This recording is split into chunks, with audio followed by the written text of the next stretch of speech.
Good evening, everyone. Welcome to GameFace episode 86, streaming to you live on Twitch. As always, we have a great show for you guys tonight. We're going to talk to you about the game that just came out today, Prey. We're going to talk about the upcoming Breath of the Wild DLC and what's in it. And the biggest game announced this week, Darksiders 3. Pretty excited about it. Let's learn about it.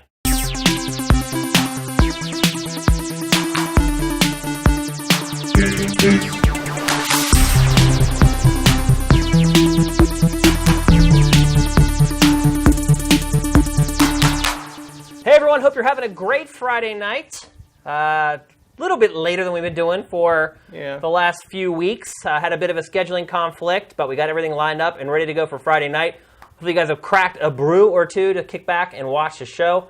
We do have a good one for you, even though the things are kind of in the pre-E3 lull right now. A little bit. Seems like a lot of publishers try to stay away from that E3 window a little bit. Yeah, but this also means that it's leak time. It is, yeah. You're right. In fact, in probably the next 3 weeks, we're going to start getting crazy E3 leaks. One thing that helps is E3 Judges Week will be coming up pretty soon. And that tends to be where things start eking out a little bit through the cracks. So stay tuned. We should have some exciting stuff coming on Sifted and on GameFace in the coming weeks. But let's get straight to the show. So the big game that just came out today, Matt, and by the way, Bethesda has held up to its new policy of not sending out review code early of its games. I guess the last game that happened for was Fallout 4. And since then, journalists get the game the same day as everybody else. I got the code sent to me yesterday at like 4 o'clock.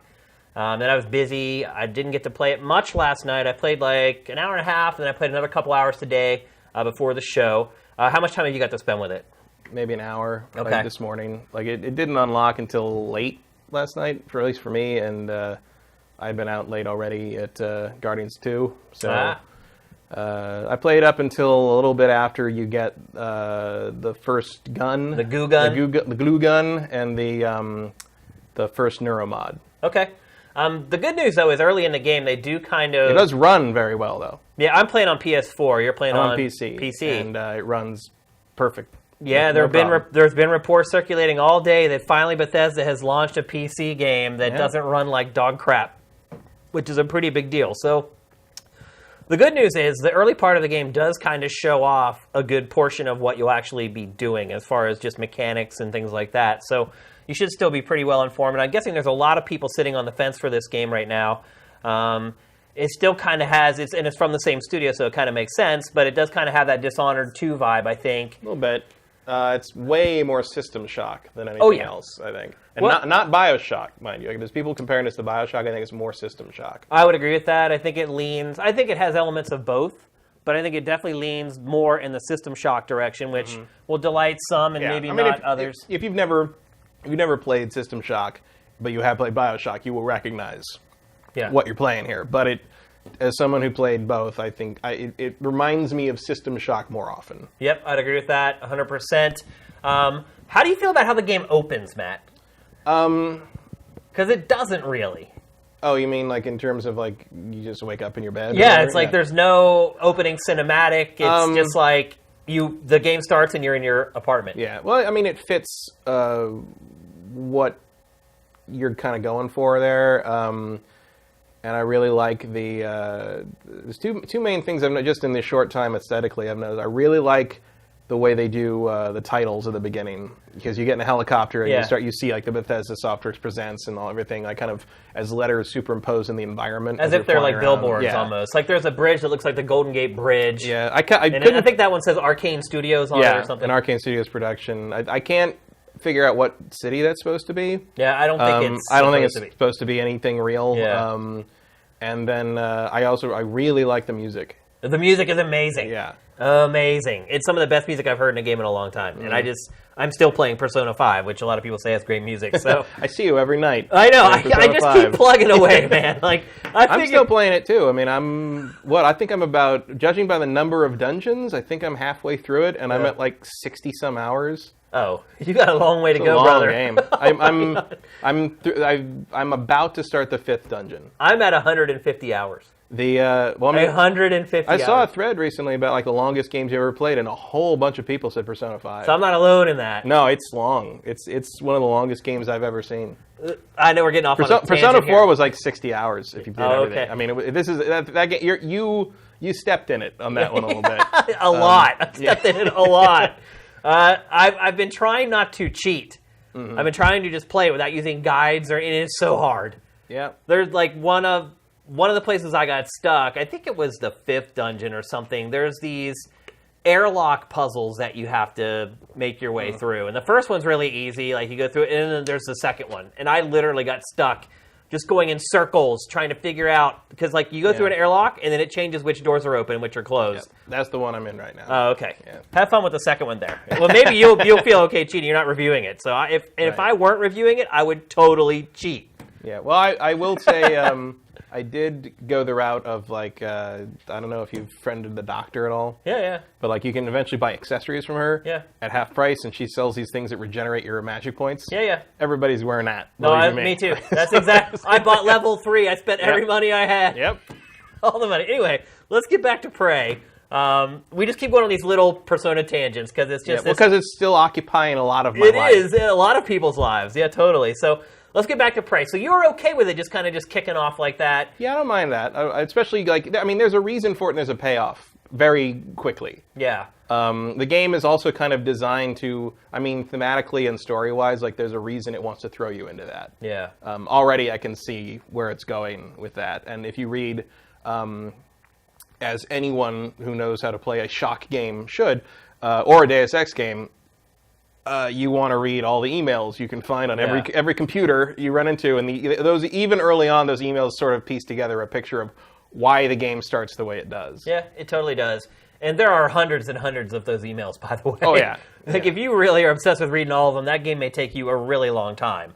So you start in your apartment, crap goes haywire, basically, and you need to escape through the roof. You get in a helicopter, and that's where it leads to what you were talking about. You fly through the city, and like the title of the game, the development studio, the publisher, are all kind of, as you look out the window of the helicopter, they're kind of like billboards in the city or whatever. You land on the roof of the building where you work, and then you go in, and that's kind of where the game starts proper. One thing I would say is there's no ramp up to the game. It just kind of just throws you into everything like right away. There's no like real tutorial per se. There's no section of the game where it kind of teaches you everything. I did notice there's a once you get the glue gun. Because early on you're just fighting the little, you've seen in the trailers, little smoke, the mimics they're called, but the little smoke looking like slime crabs. creatures. They're like head crabs almost.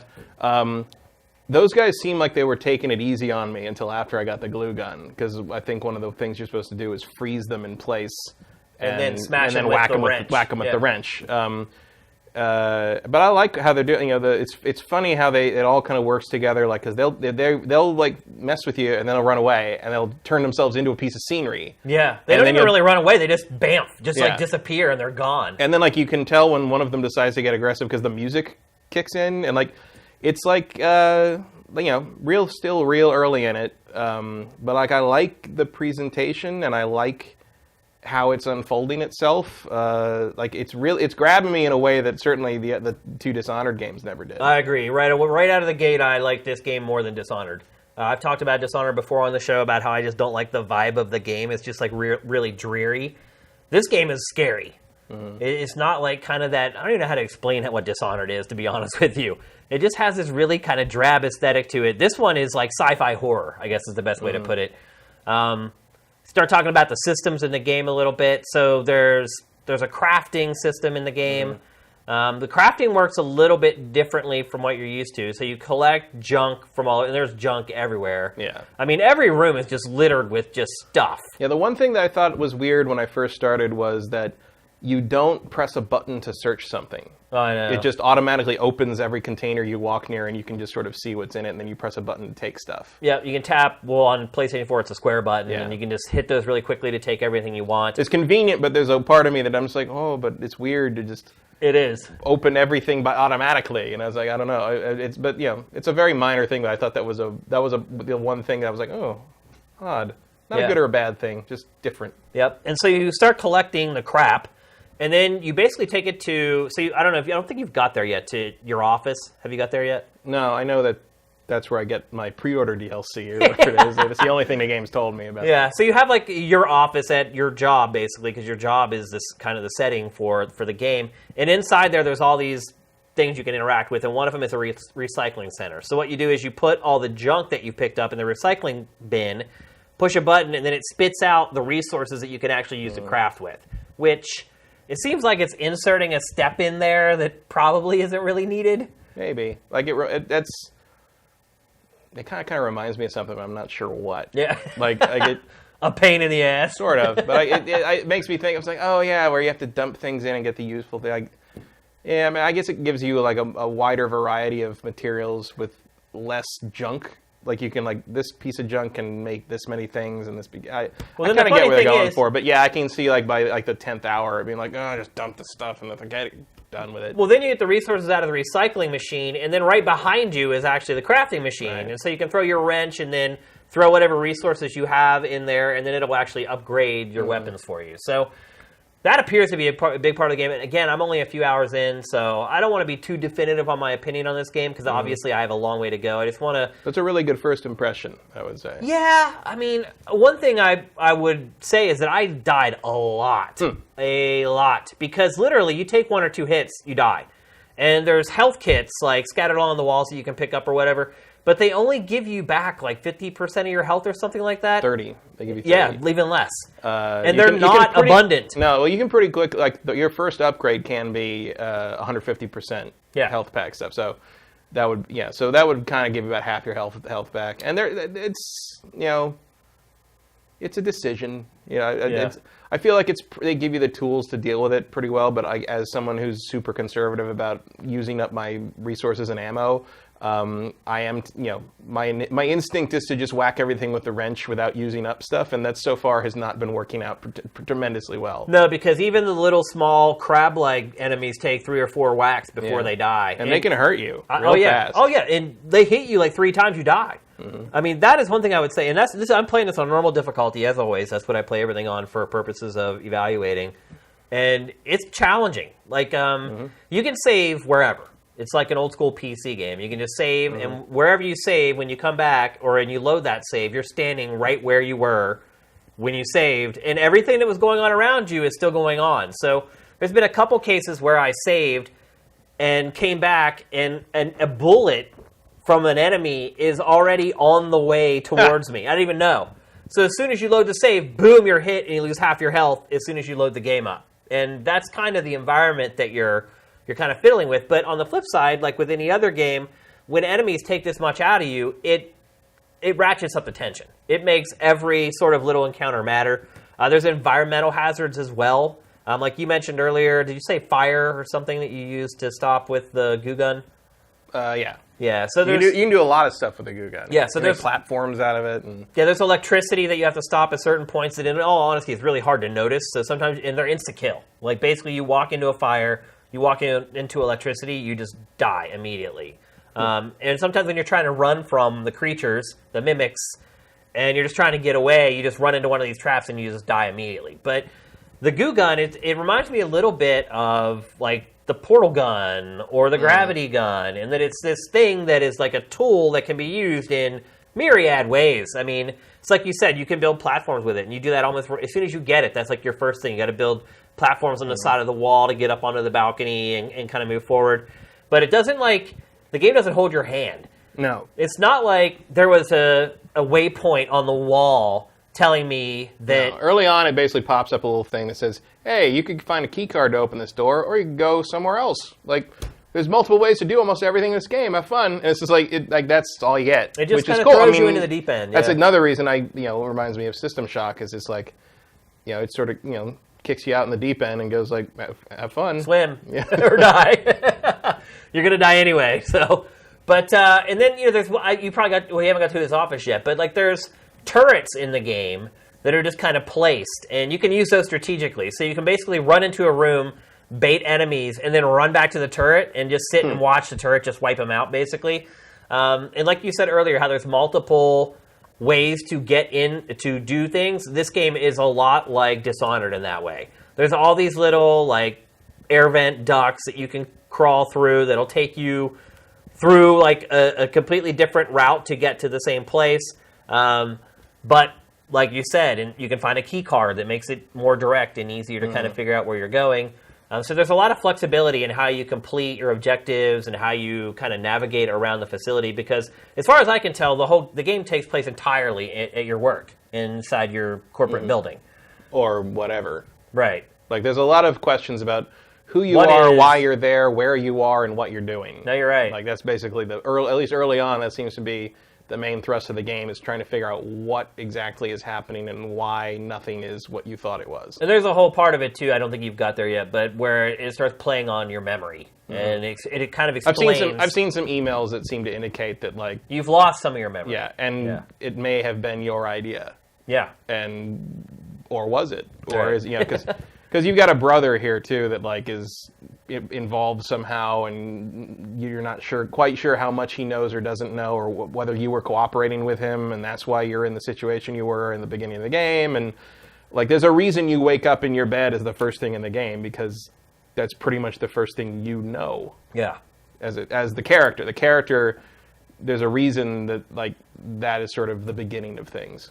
Yep. And so far, like, they're doing a really good job of sort of making you ask a question and then giving you a little information with which you can speculate, and then giving you an answer in a timely manner, which it's no secret that one of my, I guess, pet peeves would be that nobody remembers how to do pacing anymore in storytelling.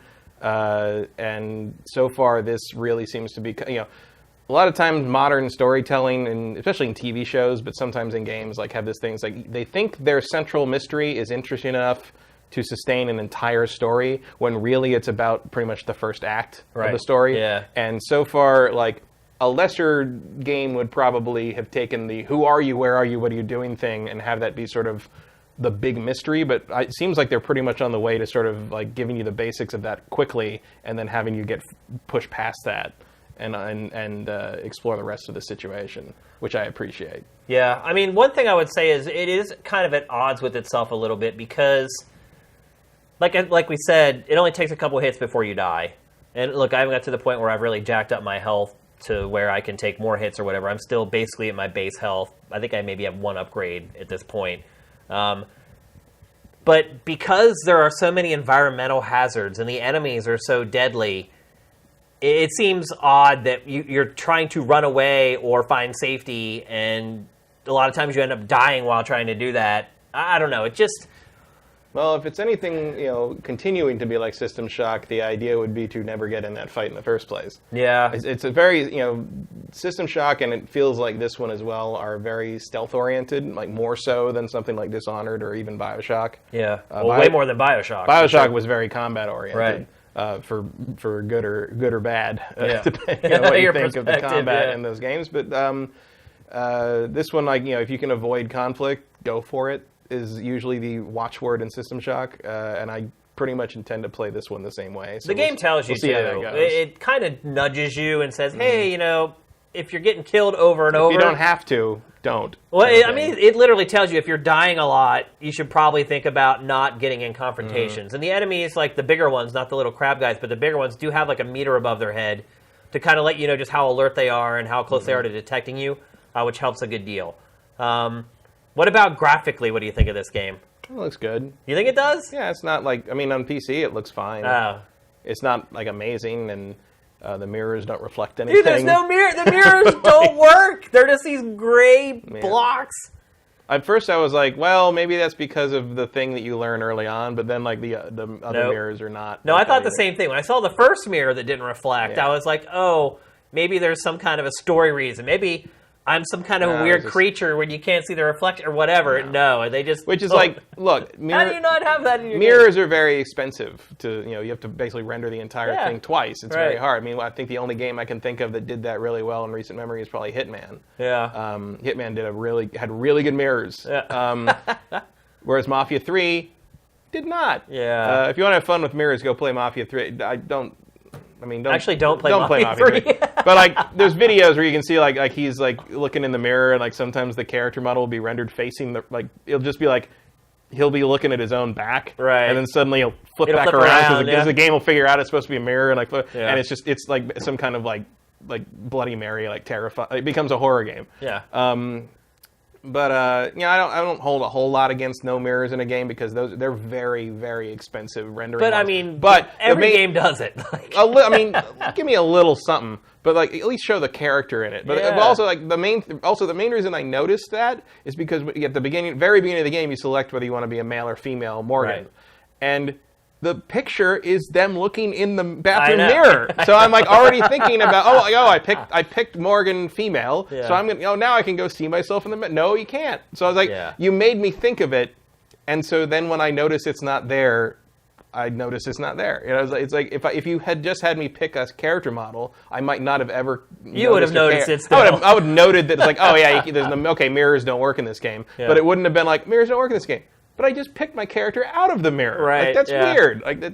Thematically, I know I get why they wanted that to be the select screen, but like, bro, a bit of a red flag. Yeah, it's like, come on. I mean, to me, the fact that the mirrors don't reflect is a red flag, and I think if you really start kind of looking at the visuals in this game really closely, it is not really that good of looking at. Again, it's fine. I'm playing on PS4. It appears to be the same exact engine that ran Dishonored. Yeah, I think so. And it doesn't look, it doesn't look bad to me, but I think it looks fine. It looks good. Yeah. Like, good enough. I think my main problem is, and maybe this will be, I don't know, maybe this will be a future upgrade or something for, just game physics engines in general, but I'm kind of tired of, are we to the point yet? And look, you can see those characters right there have no shadows. Right. But like, are we to the point yet where and I don't know anything about physics engines and development, so maybe someone in the comments or something will say something that knows more about it. But I'm tired of the thing where like early on in one of the office areas, I went between a chair and a desk and I looked at some email, and when I finished the email, I backed away from the desk, and like the character model got caught between the chair and the ground, and the chair like spit out and like flew 40 feet the other way and bounced off the wall. And I'm like, why couldn't that chair just roll backwards? Weird stuff like that has happened to me in this game a ton. It just feels like, and like it's not like I'm singling Prey out for that because everything does that. But it's like it makes me wonder like what's the tech barrier that prevents us from doing that? Is it like a power thing in current hardware? Does it just take too long to be worth it? Does it nobody gives a shit? It's just we're used to that in video games, so like putting that amount of development time into making it work properly for like, what is basically ambiance would be a waste of time and money. Yeah. Like I just wonder what that is. We were talking earlier about how cluttered the environments are, and that presents another issue because I have the same problem. Like one time an enemy was running after me. I was trying to get away. I went in between a desk and a chair and got stuck on the chair. And then the enemy comes and kills me, and as soon as he kills me, the chair goes and like moves away. Exactly. I actually laughed at it. I was like, ha ha, but that sucks. Like, yeah, again, it's kind of another case where the game is kind of at odds with itself there a little bit. But overall, I mean, technically, I don't find the game to be all that impressive at all. I think atmospherically it's good. I feel like they use lighting minus a lack of shadows, which we just mentioned. Although you have a shadow. What'd you say? Your character has a shadow. Oh, yeah. And there are other characters that do have shadows. But then there are scenes where they're just gone. Like, it's just blank. It's rare to see a game that plays by different rules for the lighting, depending on, like, the room.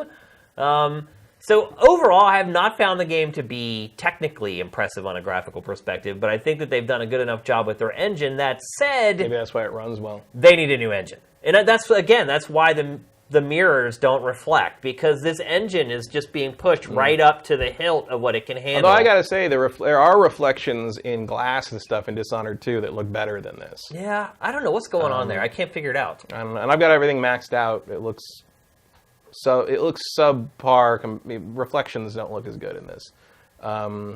Here's is that a game killer to me? No. No, definitely not. I think it looks, for this generation, I think it looks clearly this generation. It looks fine. It's no Uncharted 4. It's no, it's no Horizon. The character models look pretty bad too. Yeah, ugly.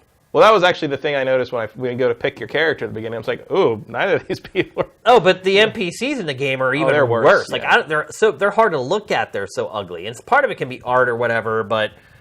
Well, there's a little bit of that, I think, in in Dishonored as well. I just that was an art style though. It was an art style, but I also always felt like the character models, like the skin and the faces, looked like somehow dirty. Like they looked they were made out of like putty. So yeah, or like someone drawn them with like charcoal and hadn't cleaned it up. Right. It was, and it just feels like I don't know if that's a. I think that's part of that whole dingy atmosphere that I talked about with that series. I think that's a stylistic choice, and either you like it or you don't. But what I found interesting is just like the graphics, where the graphics technically aren't that great, but artistically is good.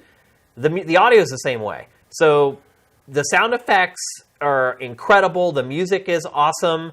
But technically, it's a mess. Like, you get those little audio transmissions that pop up on the screen. You have, like, this kind of an assistant that helps you out throughout the whole game, and you haven't got there yet, but eventually, like, you get to a scene where you're told that you can trust this person. He's not going to try to sabotage you or whatever. So when I first started playing, I was playing last night, and, like, our living room is here, and then our bedroom is here. And my wife had already gone to sleep, and I was playing, so I put headphones on, and I was playing with the headphones. I could not hear the audio from those transmissions at all. And I was like, okay. That's interesting. Yeah, that never happens, by the way. Like, usually if it sounds good in my Astros, it's going to sound good on my surround sound. But I thought, okay, maybe this is the exception. So today, I start playing it without the headphones on my surround sound, and I still cannot hear the audio transmissions. I'm playing it on my, it's a stereo subwoofer setup on my PC. And yeah, the transmission voices are mixed very low. Oh, you can't hear it either. I can hear them, but I have to listen. I literally cannot hear them. They are clearly low. Well, you're seeing them right there, actually. Yeah, that stuff. Like that is clearly mixed too low. And the crazy part about it is that those things are insanely important. Very important. Yeah. They tell you what to do and where to go. And there is a waypoint. Like for most primary mission objectives, it'll pop up a waypoint that you can see in the game world to kind of lead you in the right direction for like the primary missions or whatever. But they give you all kinds of little details with those sort of transmissions that help you a lot in the game. And I literally cannot hear them at all. And then the other problem is just looping sounds. I've heard sounds that just kept looping. I've heard sound effects that just cut off before they finish.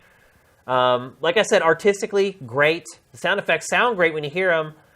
The voice acting sounds great when you hear it. The music is incredible. But technically, it needs work still, at least in my opinion. I consider myself a bit of an audiophile. So if there's one part of the game I've been most disappointed with so far, it's the technical audio. Well, luckily that is something that can be adjusted. It is. In the future. It fits pretty easily. It should be able to. The other thing one part of the audio that is good, though, is the surround sound speaker tracking. And this is very important for this game because, as you mentioned earlier, a lot of the mimics will take over an inanimate object. They'll turn into an inanimate object. A lot of times they'll just disappear, but you can totally track them with the speakers. And actually, it's very good in that because I'm only using stereo, but it's doing like a surround, a kind of fake surround. Right. And yeah, I can tell when the music hits when a mimic comes out of its disguise, I can tell that's behind me. Yeah. Which is not true of all games. Like the audio in this game is terrifying, by the way. It's funny that like so many the audio tricks work in this game, but like even just early on, I noticed that like the person who starts talking to you in the comms, like I'm like, wow, you're mixed real low. Yeah, I couldn't hear him at all. Because the music at that point when you first get your first like comm channel thing is kind of going like brrr. It's a big like kind of like, oh, what's happening? Everything's going crazy thing. And like so the music started drowning her out. I was kind of hoping that was just that scene, but I guess it's not. No, it's from what I played, it's through the whole game, and that's something that they can fix very easily. Yeah. How they didn't pick it up, I have no idea. It always boggles my mind, Matt, how you can play a game for a couple hours and pick up on big issues, and these people have worked on this for like 2 years. It had testing teams of like 60, 100, whatever people. Part of it's that, really crazy. Well, I'm sure part of it is like if you've played that game that much. You just start to overlook it, I guess. Yeah, you start to overlook it, or you don't notice it because you've played it 100 times and you know exactly what everyone's saying, and there's no question in your head what that voice is. I mean, it happens. Whereas if you've never heard it before, I don't already. If I'd memorized the script of this game, I'd probably understand what they're saying because I know what they're saying in that scene. Yeah. But like, sometimes you need fresh ears on it, I guess. Yeah. The audio also, in this it's game also an puts me out. example of why it's so important to have sliders for everything. You're right. Yeah, why and not? maybe I haven't looked. Maybe maybe I'll go when I go back to play it after this. Maybe I'll go turn down the music and sound effects a bit. Yeah. Hopefully, it'll boost the voice. Sometimes in games that doesn't do anything. You're right. Yeah, it doesn't really change much. Like, I'm like, is this just here to like like make me feel like I have some kind of control. Sometimes that happens, but hopefully we get some kind of improvement. They do a little work on that. I mean, we are in a time right now where like as many like kind of weird developer like stories of like rushed games and whatever. We are seeing also some really conscientious developers. Like Guerrilla Games is doing a great job updating Horizon Zero Dawn. The next update's going to add a bunch of stuff, but one of the things it's going to add is direct controls for every single piece of the HUD. Yeah. Like you can make it all always there, always not there, or dynamic. Every single individual piece, whatever you want. That's great. Yeah. We're seeing the Xseed go back and give up. See, that's the type of stuff you should add in a patch. Like, that's exactly you shouldn't be fixing crap. You should be making it something that's good, even better. To make it better. Yeah. And like Trails in the Sky, like they've had the third one just came out this week, which I haven't played because I still haven't finished the second one because those games are almost as long as Persona 5. Yeah. And but they've been updating 1 and 2 the last week or so with like translation fixes, higher resolution HUD elements. They went back and redid all the cutscenes. All the FMVs. They dug up like the original files and tried to make them not as compressed and terrible because they used to be. Yeah. Well, it was a PSP game, wasn't it? In PC, but they're like from 2003. Like the I first thought it was 2008. No, the first game was from 2003. Oh, you're talking about the first one. The first Trails in the Sky is a very old game. I'm talking about 3. 3 is more like 2008. Yeah. So they're already old, but they went back and Xseed has been working very hard to bring them kind of up to some kind of standard. But those, the first one came out a few years ago on Steam. I mean, they don't need to keep updating that, but there's a move to really do the right thing on the part of some of these developers and localizers, and it's nice to see that. Hopefully Bethesda can follow some suit. Or Warner Brothers, even better. Yeah. I mean, really, they're probably the most notorious publisher for putting out crappy PC ports at this point. Well, they've solved that with Injustice 2 by not doing one. Right. So, problem solved. All right, there you go. Yeah. So, Matt, who would you recommend Prey to? System Shock fans. Definitely, but... Look, System Shock hasn't been around for a long time, man. Like, yeah. Most of the people probably watching this show on the stream or even on the archive on Sifted, a lot of them probably haven't ever played a System Shock game. So can you relate it to maybe something a little more recent? BioShock fans. Yeah. I mean, it's got that same vibe. It's a first-person adventure game along the lines of those games. Also, probably Deus Ex, if you like Deus Ex, and wish it was a little more... a little less talky, a little more sci-fi mystery-y, a little more horror-y. Yeah.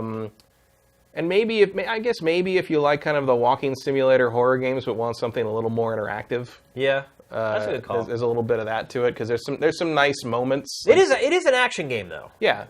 I mean, there's a lot of combat, and you have to be really smart and strategic with it, and because you have the stamina meter too. There's like a white, you can see it there just above our graphic, that stamina meter, and that, if that goes down while you run, or even while you're swinging your wrench. Yeah, I mean, I would say if you're a fan of like kind of the walking simulator thing, but you're not an action gamer, like the easy mode will probably carry you through. Yeah, pretty well. I might even you know what? To be honest with you, I might even recommend most people playing this game on easy. I haven't found it to be that hard yet, but I'm pretty early on. Give it a little bit. Because once you start fighting those bigger enemies, these crabs you get used to them after a while, and you can take them down without usually getting hit after a while. But the bigger guys, you can freeze them with the goo gun and whack them with the wrench, and they just shrug it off and keep coming at you. And literally 2 blasts from them, and you're dead. So it does get challenging. If you're not into challenging games, I would probably recommend playing this game on easy. To be honest with you. Because the normal System on Shock this... fans don't have to worry about that. Yeah, of course not. I mean, that's what they want also. Right. I would say that this game is a combination of System Shock and Dishonored, though. And I would say that, well, one, it's the same studio that made Dishonored, but two, the way... One, the big ability wheel and the weapon wheel. All these crazy abilities that you have that you can just hold a button and then kind of use the analog stick to select them on the fly. The way the level design is almost identical to what you get in Dishonored, with all these little crawl ways that you can go through that kind of squirm their way through the wall, and then you pop out into this room a completely different way than if you had just taken the path that's on the ground. Yeah, but that's what makes me think of System Shock, too. Yeah, I mean, Dishonored... Dishonored was inspired by System Shock.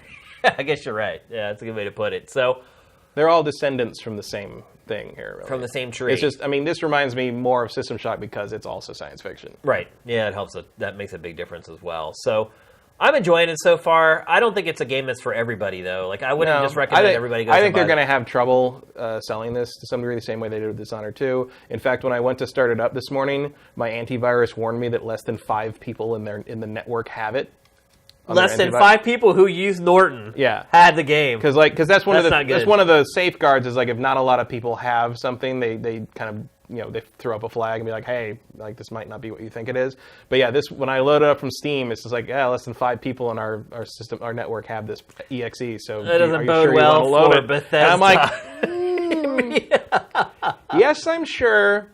That's unfortunate. I mean, it is like the morning on a Friday. It's possible that like there's people just because it went live real late last night, so it's possible just people haven't started it up yet. They're waiting until they get home from work today, so it doesn't necessarily mean anything. But that's the first time I've ever started up what I would consider a AAA game on Steam and had that warning pop up. I'm wondering, too, if after it's all said and done with this game and after what happened with Dishonored 2, if Bethesda doesn't start to second-guess we're not sending out review code early. Somewhat. Or just second-guessing. I mean, look, this thing's getting advertised just fine. Like, it's on a bunch of stuff. It's on-demand stuff. You're getting commercials for it. Like, it's not like they're spending hiding money. it. Yeah. But are people buying it? Like, it didn't work on Dishonored. And it's like, it'd be a shame if it didn't work, because Arcane is one of the only games in town making these kinds of games. Typically what happens with a successful game, and this was true on game trailers and it's true on Sifted as well, is the game is announced and you have the big spike in interest. And then as the marketing program sort of takes flight, it dips down a little bit and then it keeps going down until it kind of gets to the middle of its development cycle. And then as the release date starts to come, it starts to creep back up again. And what happened with this game was the big spike and then just a steady down. It never really got that spike over the last month or two where people are like, oh, that's right, this is coming out now. I need to start checking it out to see if I want to buy it. Like, it hasn't happened with this game. So, in one of those, and that kind of happened with Dishonored 2 as well. People were interested at first. Hey, I remembered liking Dishonored. And then it seemed like as more media came out, the numbers for it just started dwindling and dwindling. It never got that pop at the end.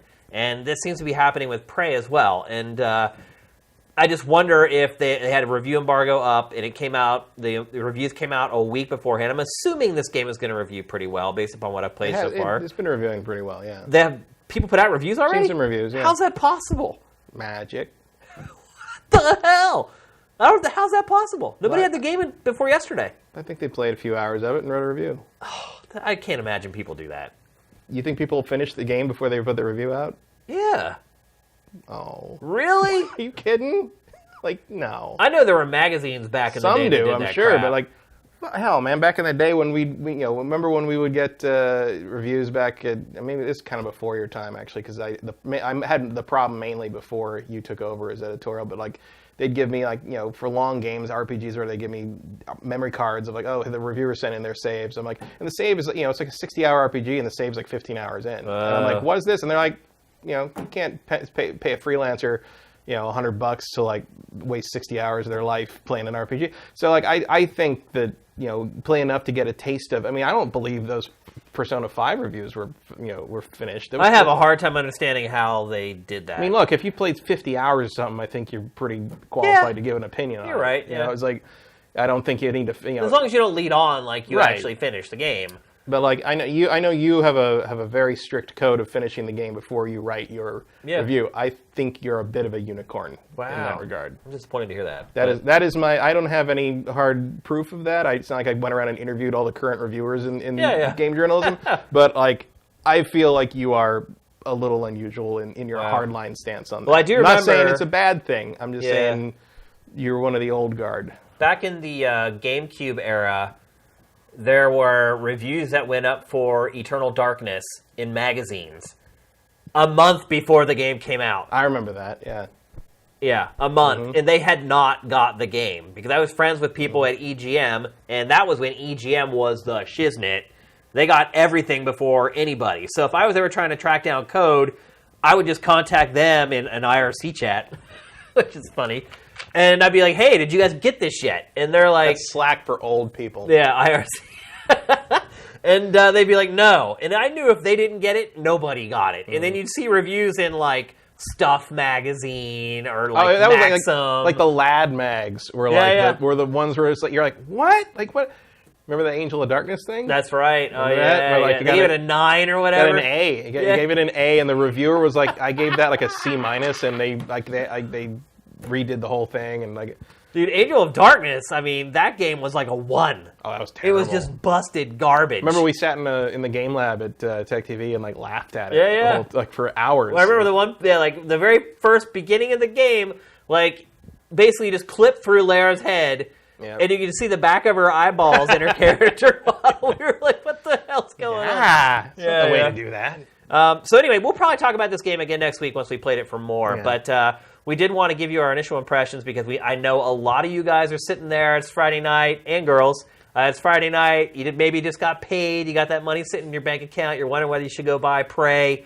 So we wanted to give you at least a little bit of guidance before you decided to pull the trigger or not. But I think we're pretty accurate. Like if you have enjoyed games like this in the past, System Shock, it feels BioShock, like they're doing it right in terms of making a kind of a spiritual System Shock in a way that BioShock wasn't. Yeah. In the sense BioShock was a more combat oriented, whereas BioShock was like the casual System Shock, I guess. Yeah, is the best this way to feels put it. a little more true to the pedigree, I would sure. say. And if you, I got it off of Green Man Gaming for like $45, which that's great. the right price for me. Yep. So, Winner. and I think that deal's still going. So Yeah. There you go. I would recommend it, and I have had no problems running it. Everything, That's a big deal. Which is Dishonored 2 didn't work barely at all Yeah. on launch day. This one runs just fine. Everything maxed out, 1440p, no problem. And I haven't seen any serious. The one problem I've seen, which I just thought was funny, was people on Reddit were saying that if you have the old Prey installed on the same hard drive and you install this one, it overwrites the old Prey because it installs to the same folder by default. We were actually talking about this before it went live. Which is one way of erasing your non-Bethesda history, I suppose. We were talking about this. What first Prey game? Get it out of here. This recent trend of, it's not even that recent, it's been happening for like half a decade now, of these reboots that use the same exact title as an older game. It is so annoying. Tomb Raider. Yeah, especially when you're dealing with like a database. Because it's like, how do you differentiate between Tomb Raider from the 90s versus Tomb Raider that comes out in the aughts? And most people would say the one that doesn't suck and the one that does. So what do? You put Tomb Raider, the one that doesn't suck? I feel like that would be a refreshing way to title something. Yeah. Because another thing is that our website does a lot of stuff automatically. So it goes and gets ESRB information automatically. It just goes and fetches it from ESRB.com. And we get a lot of Metacritic data coming in automatically that fetches and scrapes from Metacritic. And there's two issues. There's this one we're talking about where the games are titled the same exact thing, and it doesn't know which one to grab, so it just grabs nothing, or it grabs like an error message. And then the other problem is the Roman numerals versus just regular numerals. So like Darksiders was just announced, Darksiders 3. If you look at the way the publisher is spelling it, it's Darksiders with Roman numerals, 3 I's. But a lot of times you go to Metacritic and they'll use the number 3 instead of and then it's just this constant hassle. And then websites will... Metacritic don't care. It doesn't, but neither do all the websites either, because... Wikipedia usually does. I notice the Wikipedia people are anal enough that they make sure that the Roman numeral or the Arabic numeral, it's whatever is basically in the game's logo. Yep, so are we. We're like that too. Like, we use Roman numerals if they use it, we use the number if they use it. But a lot of websites, because they're so concerned about SEO... Right. They figure most people, numeral. when they Google something, if they Google Titanfall 2, they're not going to use... They're not going to type They're just going to II, use the number 2. So, and it just ends up throwing... Guilty. Yeah, a lot of people... I mean, that's the way Yeah. it is. So, it causes a lot of database issues that we have to go back and like constantly check. And like when a game comes out, sometimes we'll go back and we'll try to manually scrape Metacritic or whatever. But anyway, off on another tangent as we tend to do. So... Yeah. Imagine how film critics feel about the Rocky series. Yeah.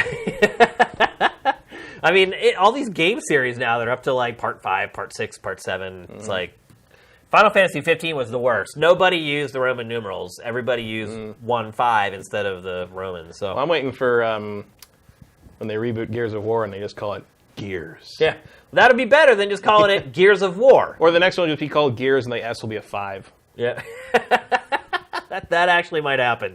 Remember Driver when it used like the... Oh, yeah. I remember Driver. I have a lot of stories from that press event. Yeah, so... All right, let's move on. Next, we're going to talk about a new piece of hardware that just came out of nowhere from Nintendo this week.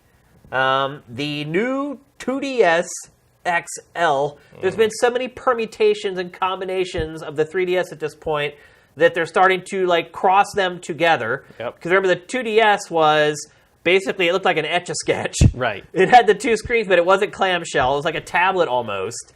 And that was supposed to be made for kids. Yeah, with no 3D because 3D damages Hurts children's eyes or Yep. something. I don't know the research on that. But Yep. And then they put out the 3DS. I've seen the warning every time that thing starts up. Yeah, and then they put out the 3DS XL, which had a faster processor and an analog nub, like a C-stick kind of. And yeah. And then was there a new 3DS in there, or was that just the new 3DS? I think that was it. It was 3DS, 3DS XL, new 3DS XL. No, it was 3DS, 3DS XL, the bigger one, then new 3DS. So there was never a vanilla new 3DS, a small 3DS, No. new 3DS. No, there Okay. wasn't. This is what I'm talking about. It's insane trying to figure this crap out. And then the 2DS. And now this one is called the new 2DS XL? Is it called new, or is it just 2DS I think it's new. XL? I want to say it's new. Because it is new. It's just like They're always new, It's like though. how New Super Mario Brothers is New Super Mario Brothers, even though New Super Mario Brothers is like 11 years old or Right. something now. Yeah. And it's still called new. New Super Mario. It's so bad.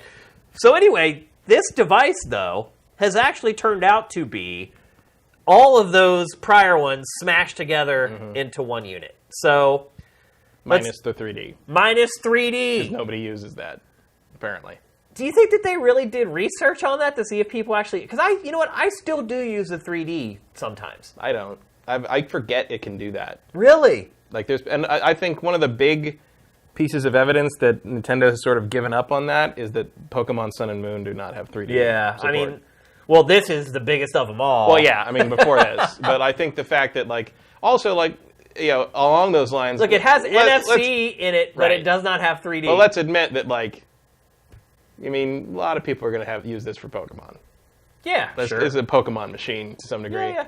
I mean, I like it because I don't use the 3D. I prefer the larger screen, especially if I mean, I know there's that kind of like ongoing thing about like there's two different kinds of quality of particular screens that Nintendo uses in the 3DS XL, and there's one girl on YouTube who like has like made it her quest in life to get, because you can't tell which one you'll get. Oh. So because there's two That's different crazy. there's two different kinds of screens for both the bottom and the top, and like you can tell which it is because if you tilt it, it either stays looking bright and colorful and normal, or it kind of fades out like looking at an LCD from the side kind of thing. And the good ones, they stay bright, like they have a larger viewing angle. And So it depends on the factory it was made in? Pretty much, like no one really knows exactly why, I don't think, or what the pattern is, but like there's ones where like it's like you're pretty much guaranteed to get them. I don't remember if it's top or bottom, but you're pretty much guaranteed to get them. I think on the top, but having the touch screen be the good screen is unusual. So the idea is to try and find one. It would suck if you got... The most common is good on one side and bad on the other, or both bad. And like the unicorn that this girl wants to find is one that has the good screen on both. And I've seen her YouTube videos where she has a number of I can't remember her name on YouTube, but she has like these videos where she has stacks of all the different versions and like different editions of them, like people trying to figure out if one's more like and I think she did eventually finally get one. Oh, really? And I believe she did it by actually contacting Nintendo and saying, with one of her new systems, and saying, I got one with this crappy screen. Can you give me one that? And they did actually replace it with the one that has both. But now I'm wondering if this one will have both good screens by default, and it will all have been for nothing. Yeah. Her whole YouTube channel just all for naught. Although if she likes the 3D, then I guess it wasn't for nothing. Yeah. Also, everybody gotta have a hobby. Yeah. It's true. But I'll tell you, I didn't hate the idea of the 2DS originally because I don't use the 3D. You mean the flat one? Well, I did hate that because the clamshell thing is good to me because you fold it up, it's protected, the screen's not bouncing around against stuff in your bag. You can carry it places. Yeah, it makes it portable. You can fit space. it in your pocket. It's good. You know. So I might get one of these. Yeah. At the very least, as like a backup, because I have a new 3DS XL. But like, if anything ever happens to that thing, I have a huge 3DS and DS library that I would not want to like not play anymore. So I might just get this to keep and like have it as my backup DS. I still have the original 3DS, the black one. I have all my old DS. I switched. Actually, no, I don't have my original 3DS because I gave it to my niece. Oh. Because she broke her DS. I still have the first one, and the DS, not the 3DS. I ended up having like 3 iterations of that. DS, I had the original, which I impulse bought the original DS because I walked into a Best Buy and it was the day the system came out, and I didn't know it. Right. It was right after we moved to LA, like at fall, I think, and I walked in with Jason Chung. We were looking for DVDs, and I walked in. I'm like, oh, that thing, that new handheld system launched, and I'm like, I'm gonna buy it. So I did. Oh, Jason Chung is Johnny Extreme, by the way. For any of you guys who ever watched all our Tech TV and X-Play stuff. Although arguably more famous as the voice of Bob from Splinter Cell Co-op That's Theater. true. Bob and Steve. Yeah, that's a good point. But so I just picked that up because I'm like, oh, really cool, great. And so I think I have that. I have a DSi. I have a whatever came after that. I have had the original 3DS day one with the Ambassador thing and all that stuff. That's what I still have. And then I got the 3DS XL, the big one. I'm still playing on that. Those dinky screens don't bother me. I'm an old man with the dinky. It's a little better on the dinky screens because they're built for that resolution, so you can see it. The blowing them up on the XL kind of blurs them. Yeah, you can tell it's not meant to be seen like that. But but I like the big chunky thing, and I like the extra analog nub, so I deal with it. I wish I had the analog nub, and I wish I had the better processor. Yeah.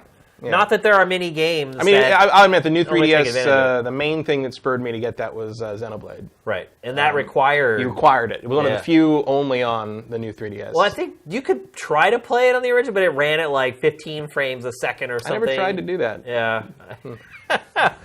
But yeah, I mean, it's weird. Nintendo knows hardware as well as anyone, and it continues to kind of splinter its user base with the 3DS. The main thing about this seems to be like, so much for committing to the Switch as your sole platform. I mean, they're really not. They're hedging their bet pretty hard with the DS install base still. How do you like the color scheme? How it's like two-toned on the top. It has like the black insert and like. It's fine. Yeah.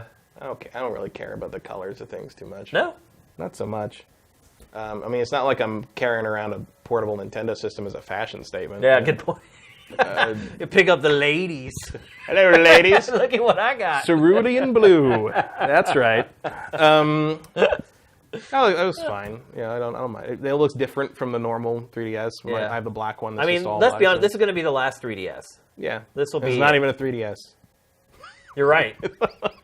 You're right. It's not a 3DS. It's the last DS. It's the last DS, I guess. Yeah. Is it though? Yeah. Someone should make like that parody trailer of the last DS, or like the Last Jedi. Yeah.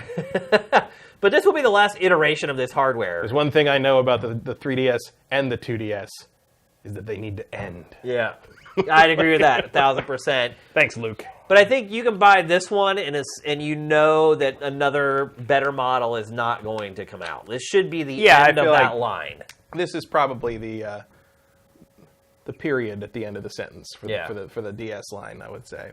And even I think didn't they say today that that Fire Emblem is coming up as the last 3DS Fire Emblem? Yeah.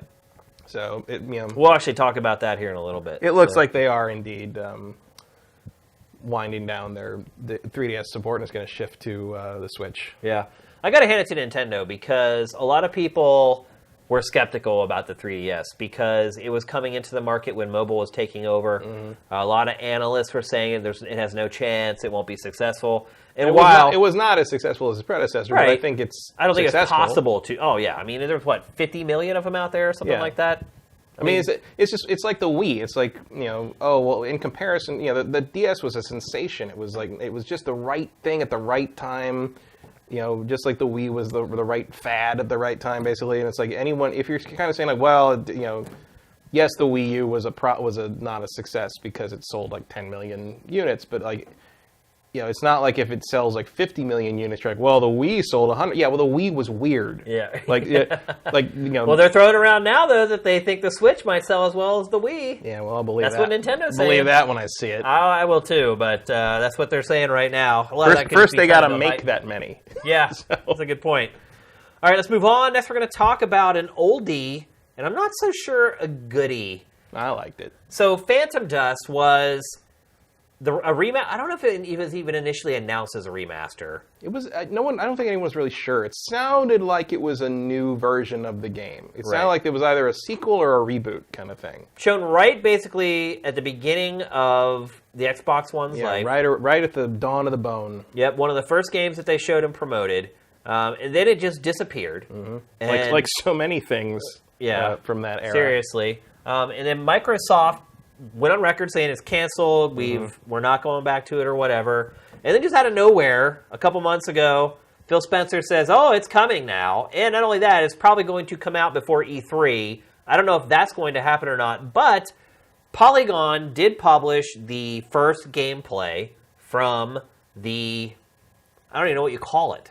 Reworked? It's a remaster, more or less. Yeah. I don't know. I read an interview, and the guy said that they're using the assets as they were. Yeah. He said that they were... They're up-resing it, basically. He said that they were blown away by how good the assets were from this game from the Xbox I watched the, version. Was it the Polygon interview / gameplay video of it? We're seeing it right now, actually. Yeah. And the guy basically said, they didn't have to redo they had to redo some of the programming and all that stuff, but they were given the I guess the final compiled code, but the source code is lost. Yeah, they lost the source code.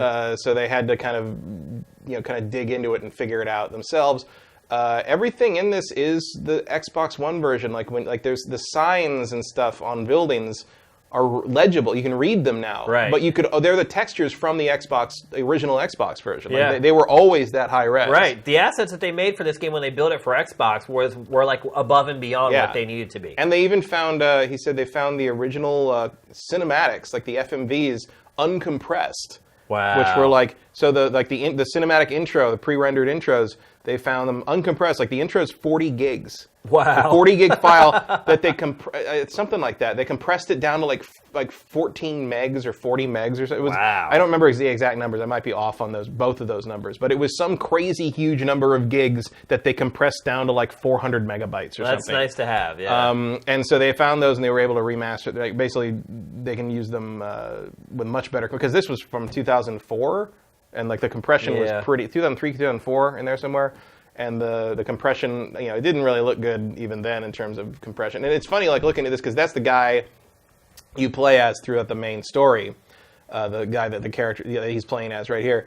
And I remember playing this game on the original Xbox and wondering what the hell his jacket was. Because his jacket was sort of a weird, muddy jumble of green and white and black. And is it a design? Did it say something? Is it a picture? And now it's just a design, but it actually looks better. And they made it 16:9. Obviously, it runs. Well, I thought they said there was only parts of it that they could get up to 16:9. No, they said the thing runs. They got it up to 16:9. They can't. It only runs at 30 frames a second. That's their limitation. 30 frames a second was pretty much hard-coded into the game. Is it the cinematics maybe that are 4x3? That would be it, because you can't Yeah, I think that's what it is, yeah. But the game, it's anything real-time is 16:9. It's 1080p. And if you've never played this game, and you probably, maybe... You probably haven't. Maybe Sifters probably have, because they're a pretty hardcore bunch. But, even then, there's a lot of people that just didn't have an original Xbox. Yeah. Unless you're a big Halo nut. And if you're a big Halo nut, you probably didn't play this game. You just played Halo. It's God, this is hard. It's a card battle. It's kind of a card battle. Yeah, you can see here, you can't really see it because it's covered by our graphic, but in the lower right corner, you see it says Flame Sword with a 3 on it.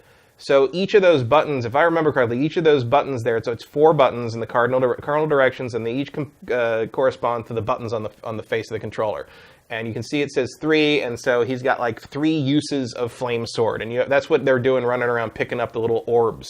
Earlier on, that's where you get your cards from, and it's like a battle arena sort of Power Stone-ish sort of thing, where you just sort of have these abilities that you have your deck. And that determines what you can potentially pick up from the orbs. You build your deck ahead of time. Yeah. In the original game, you had to play the campaign, which is really long. It is. Did 30 you like this game when it came out, I really liked it. Did actually. you? It didn't. It was Trip my trigger, man. It was clunky and it was sort of weird. It still looks and clunky. really obtuse in places, but there's just nothing else like it. Like I agree with that. It's like I dug it. I like the idea of it maybe more than the execution to some degree, but it was just so damn weird. Like the music in this game is incredible. By the way, yeah, music was really good. The story is pretty standard, weird, vague, post-apocalyptic anime crap. Yeah. But like, if you dug kind of the Power Stone sort of like psychic force, like it's very much kind of like a psychic, like magician anime people throwing, except like they're more like Fist of the North Star rather than like like Yu Yu Hakusho or whatever that is. I'm sure I pronounced that wrong, but it's. And someone will tell you about it. Oh, I'm sure. But it's just it's hard to describe beyond like you're kind of playing an action arena fighter, but all your moves are determined by a card game. Yeah. I guess Chain of Memories, Kingdom Hearts Chain of Memories isn't totally off base. Yeah. Lost Kingdoms or Batten Kaitos, like there's a little bit of relation there, but it is more of a fighting game that's based on the deck of moves you pre-build for your character. Do you think that this game is what people expected whenever they showed that cinematic Phantom Dust trailer? Probably not. Yeah, I don't think so either. I mean, I'm a big fan of this, and even I find the fact that it's basically just like a it's just a port. It's an emulated version of the original game, more or less. I mean, it is priced right. They said we'd be happy with the price. They couldn't say what. I mean, to me that says it's $20. That's maybe pushing it a little bit. But it is a big game. I guess you get a lot of entertainment out of it. It's a long game, and they've added basically, you have more things unlocked earlier, so you can jump into multiplayer. Because the thing was with the original, I totally forgot it had online. It had online multiplayer. That was what I played a lot because it was so weird. But the other thing was like to actually play multiplayer, you had to build your decks out of what you'd unlocked in the campaign. And it took forever to unlock tons of useful stuff in the campaign. Yeah. So basically you had to play hours and hours and hours as single player to even start playing multiplayer. But now they've changed it so you get kind of a basic set of cards deck early on. And you can jump in earlier. And then if you really want, I guess they're doing microtransaction, unlock everything for like a few bucks or something, just if you don't want to bother with the story, which some people will not because it is pretty slow and deliberate. And as a matter of fact, like after watching this, I realized like, Persona 5 does kind of remind me of this, just in terms of the pacing. Yeah. In terms of like, okay, you're going to listen to all these conversations, all these people talk back and forth in text, and then, okay, now you get to play. Oh, it's been 5 minutes, you're done now. Like, so time to listen to more plot exposition. Doesn't it seem odd to you that this game was revived? Very. Like, if you were going to, like, say, like, pick a game that we canceled for Xbox One that was supposed to be an exclusive. Yeah, but also just, like, pick a game that will be resurrected in some form from the first half of the 2000s. That you think will never come back. This would probably be in my top 5 games that no one would ever touch again. But even just talking about, like, there was a certain little game by Platinum that was canned that looked a hell of a lot better than this one. Like, why would they revive the development on this? Probably because this was cheap. Really? We've been talking on this show for months about Microsoft's issue with a lack of exclusives. Mm-hmm. And here's your exclusive. That's what I'm saying. Like, this is what we're going to get? Like, well, I feel like this is not, like, preventing us from getting anything else. It just feels like they already had some kind of project going on. Here you can see they're picking their cards, quote unquote.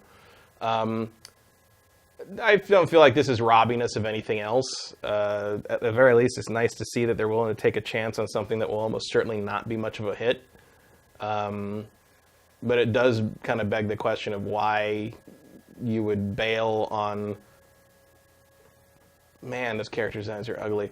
But why you would bail on Scalebound and continue with a project like this. Like, I mean, clearly they've thrown some money into this thing already, and like, you got to wonder how, because it wasn't a different developer that was making it originally. So like, how did a developer bail on this game? How could they not get this game working? I don't know.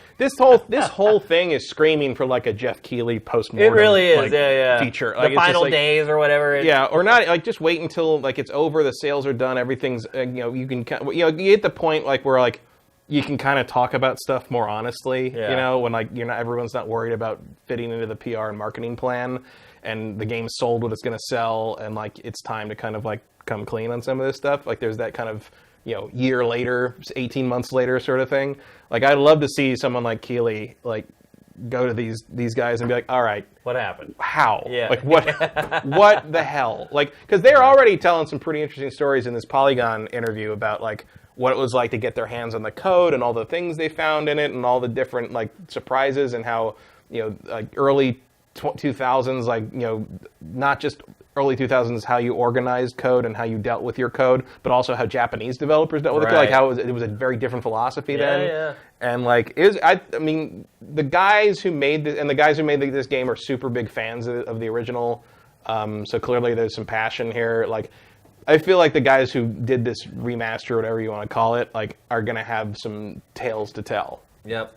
Both in terms of how they made this thing and in terms of how it came about, or how they convinced Microsoft to do it, or how Microsoft told them to do it. I mean, I can't even theorize how this happens. And the real problem is that Microsoft doesn't have a tale to tell. I mean, we I guess got not. Gears of War 4 and Forza Horizon 3. Those are the last exclusives. Recore. That came out before these, though, didn't it? I thought that was like October. Yeah, but I'm saying we have not got an Xbox One exclusive in 2017. Well, yeah. Think about that. Is that true? I can't think of it. Certainly like AAA. There's not been like a little indie Xbox Live thing or anything. Not even. Not I that it can't even matters. think of like an indie exclusive for Xbox. There's been a couple. A new season of Killer Instinct. There's been Is that count? there's been a couple Halo Wars games that aren't available on PlayStation 4 but are available on PC. Right, Halo Wars 2 is. I mean, we know that everything's PC and Xbox now. Yeah. So Halo Wars 2 and the Halo Wars 1 remaster, I guess you're right. That is Halo Wars 2. That would be one. the only thing I can think That's of. it. I don't know what's going on over there, but Putting all their eggs in the fall, I guess. this is not Waiting for the Scorpio. the remedy to their woes right Probably now. not, but I'm happy about it. So Yeah, I mean, unfortunately, I am not the entire console market, so Yeah. you're going to have to do a little better than that. and I think a lot of people who might gain be the interested in ground. this game played it back when it came out on the Xbox. I can't really imagine. I'm sure there'll be some curious people that kind of dig it, but like it really feels like it's for the niche of a niche that was the fan base for this, of which I am one of them. I mean, but The you're a other thing fan. is, like, I don't feel like you look at this game and be like, oh, I got to play that. Right. It's I mean, it's not. You're a fan of this game. Will you play it again? Yeah. You'll really play it again? Oh, yeah. Wow. I mean, I don't know if I'll play the whole thing, but like, I'll definitely buy it and play it. Wow. I wouldn't even touch this game. I really would. It is not worth my time Yeah, you in get- this day and age. Well, you still played 150 hours of Persona. So. Yeah, Persona is a good game still, and it's a new game. Yeah. I played this game 15 years ago. About that. Close. It's crazy. 14, 13. All right, let's move on. We're going to talk next about a game we actually mentioned last week. Well, we did more than mention it. We talked about it a little bit. Code Vein. We talked about it last week. All we had was that teaser trailer, that arty teaser trailer. This week, they finally showed off gameplay for the first time. We were kind of insinuating that it was going to be Dark Souls with vampires or something along those lines. That's not exactly what we got. No. What we're seeing now is a teaser trailer from a couple weeks ago, and we were trying to make guesses based upon this. But then we got the real McCoy. It's certainly a Dark Souls clone. Is it? You don't think? I just see a lot of God Eater in it. Really? Yeah.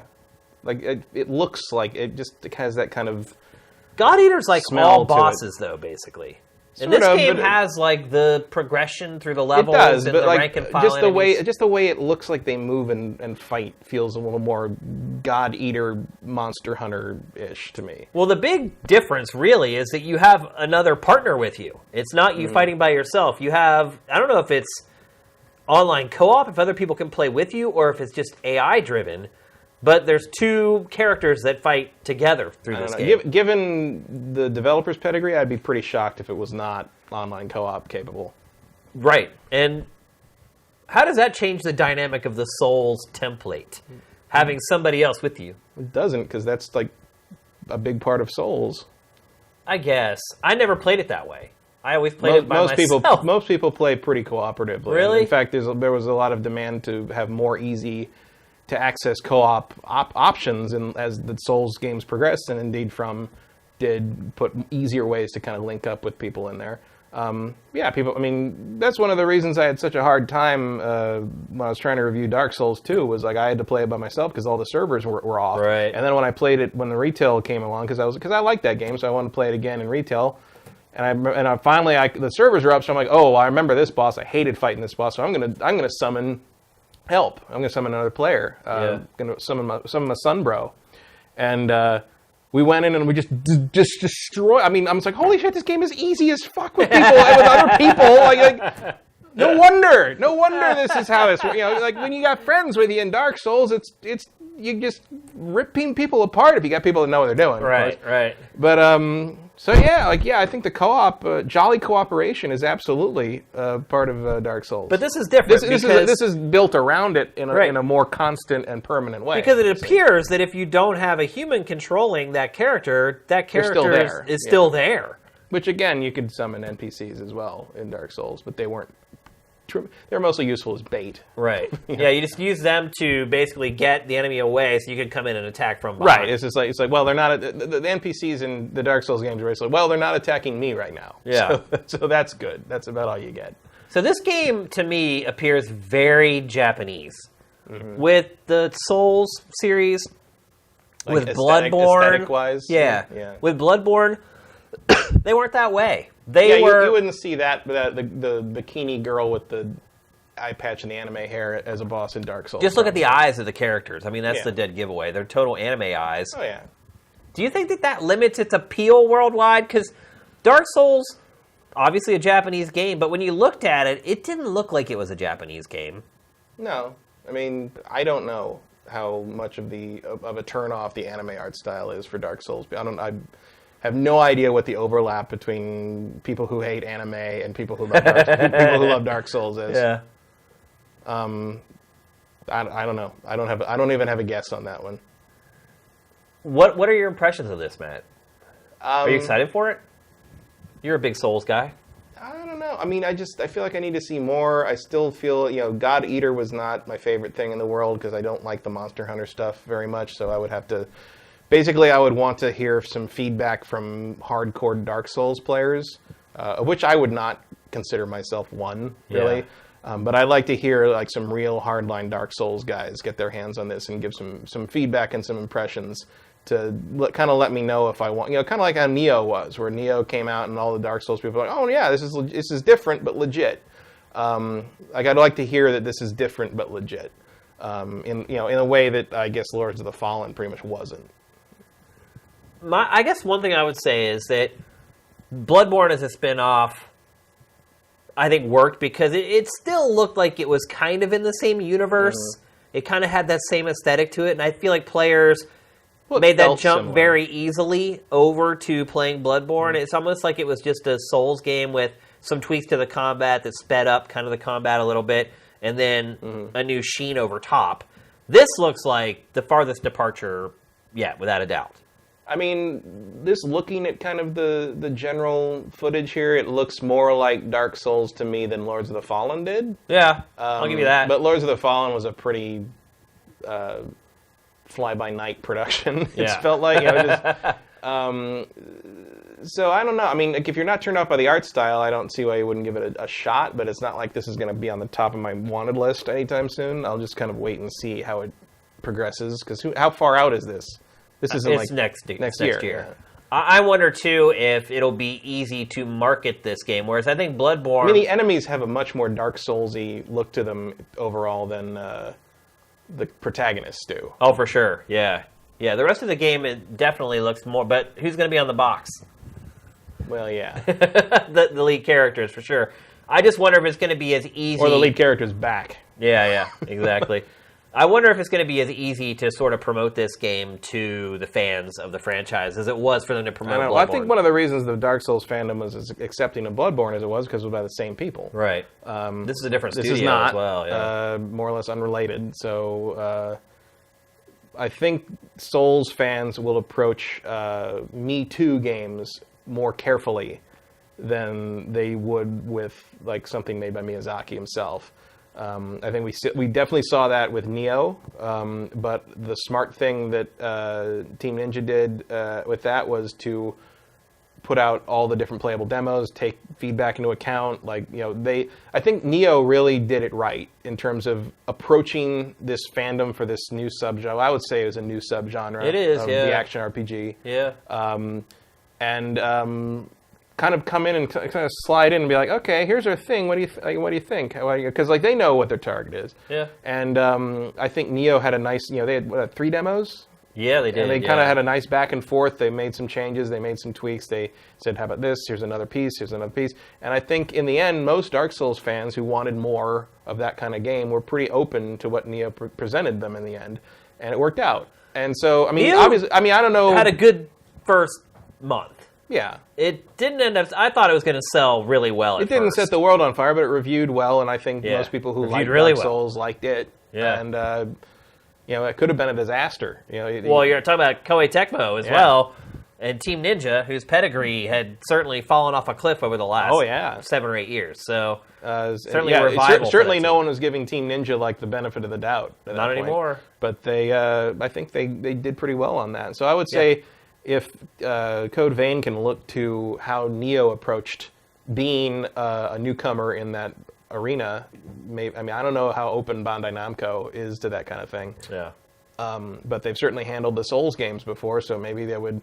Hopefully they don't get caught up in the thing like, oh, we published the Souls games, so everybody's going to... Like, no, Souls fans know they're the smart. difference between they definitely do. From Software and the God Eater guys. I don't remember what the name of their studio is exactly. I think it's called, like, God Eater Studio. Matt, have you ever got hooked on a Monster Hunter game? No. Never? No, I don't... You've never gone down that wormhole? I've tried a few times, but I just didn't click with you. I hate the way they feel. I got totally addicted to Monster Hunter Tri. I've never really got into a Monster Hunter on handheld, which is where its success generally lies. But the claw. But I got to like the 80 or 90 hour mark on that game, and I just had to cut it off. I was like, I can see where this is headed. I'm headed back down that Phantasy Star Online hole, and I can't do it again. The one I played the most was Tri. Yeah. Actually, with the same people I played 400 hours of Phantasy Star Online with. Makes sense. But just never... I was, by 30 or 40 hours in, I was playing it because they wanted to play it. I wasn't playing it because I liked it. Too many contrivances in that franchise for me. I never felt like I was cool. I never felt like I got to a point where I was like, knew exactly what I was doing and how to do everything. Combat's clunky. It just felt real clunky, and there was just too much of that kind of...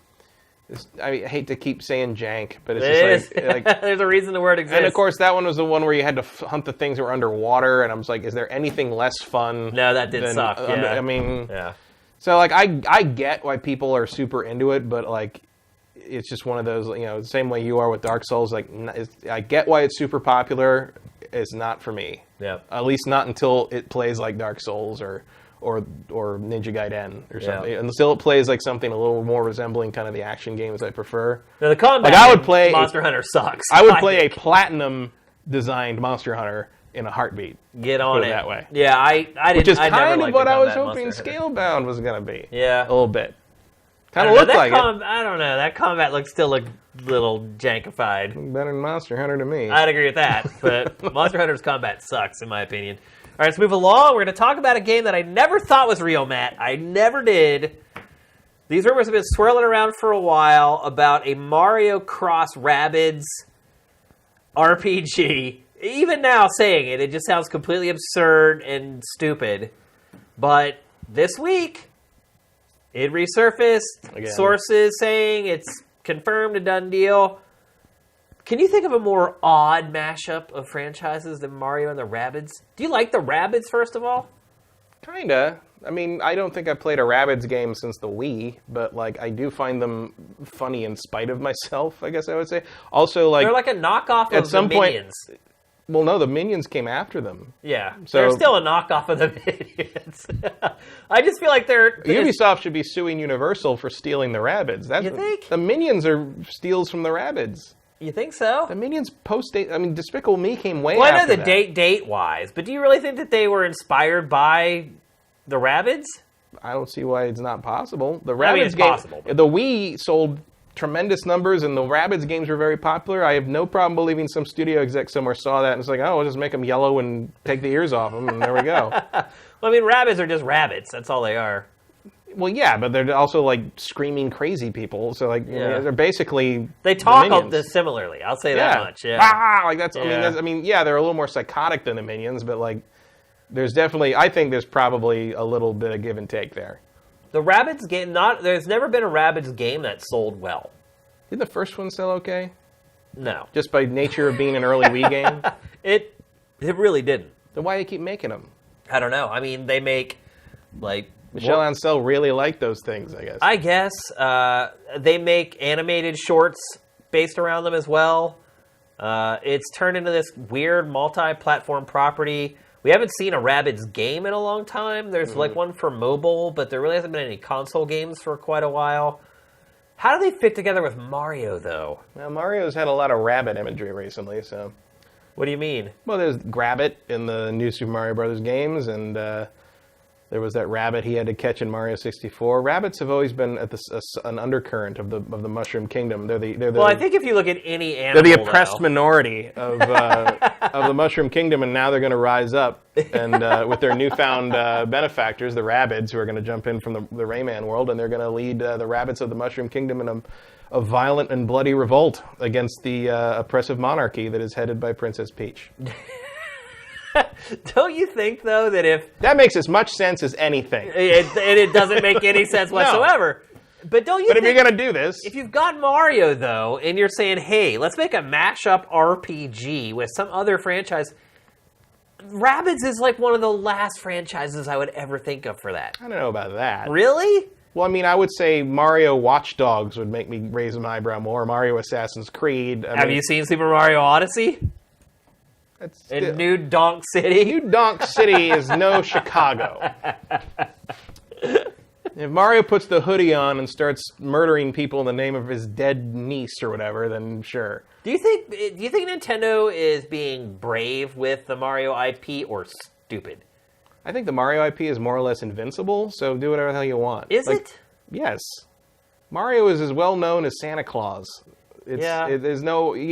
As long as you don't completely biff Mario Odyssey, I think his side games are open. But don't you think this is the kind of stuff that could put a dent in something that's bulletproof? No. Doing these weird mashups with these other...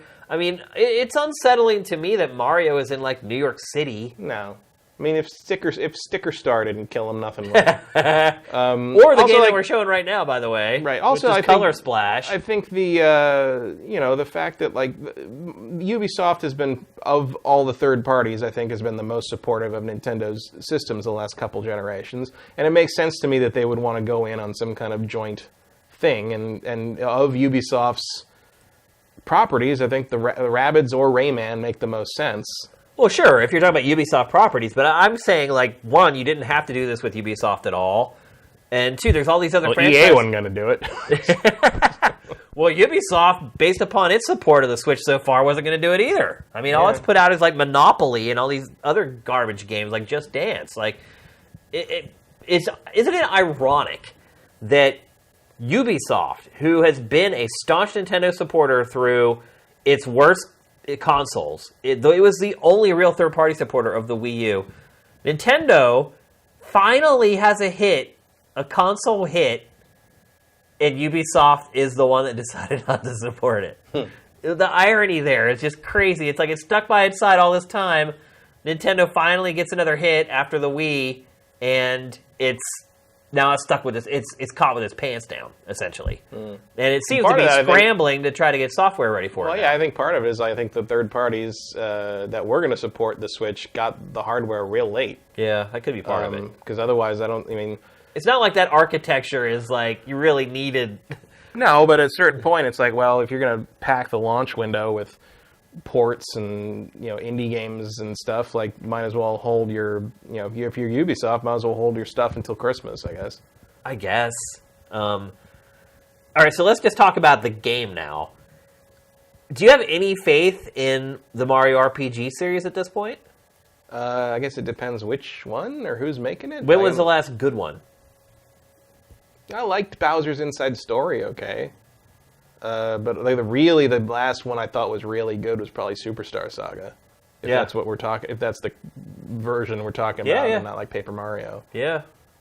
I like Superstar Saga. It's been a long time. It feels like the franchise has drifted to something that I don't personally like, but undoubtedly something completely different from what it started out as. I mean, I haven't liked the Paper Mario since probably Thousand Year Door. That Thousand Year Door is definitely the last good Paper Mario. And Mario, I mean, I enjoy the Mario RPGs, like the Mario and Luigi games, just because, like, generally they're different. I also generally like the writing in them. They play with the characters. They play it a little. That's where I feel like Color Splash completely fell flat, though. Yeah. I feel like I could always count on this franchise at the very least to be funny and have great writing. And Color Splash, I don't know. To me, that was this franchise just completely crapping the bed. No, I agree. Color Splash was pretty much a faceplant, especially in terms of the writing. Yeah. But like, I still enjoyed like Partners in Time, which was a while ago, but like it wasn't the greatest, but like it was pleasant. Yeah. It was it was nice. It's especially because like Mario and his crew don't really get a lot of personality very often, and those games sort of provide it a little bit. And part of it is just chasing that dragon of trying to match Super Mario RPG on the Super Nintendo, which I don't think they ever have.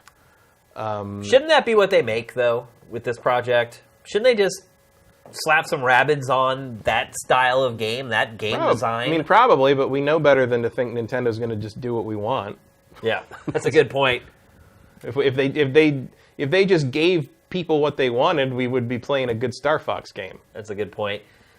Do you want to even venture to guess how they managed to tie the Rabbids together with Mario? Oh, I think they're just going to show up. Really? Yeah, I don't think it matters. Like, the Rabbids are pretty much absurdist anyway, so like if they suddenly find a way, a bunch of rabbits running around, they blow up a mountain and there's a green pipe in there and they go down the pipe and they pop out in the Mushroom Kingdom and now they got to deal with it. Like, it's real simple.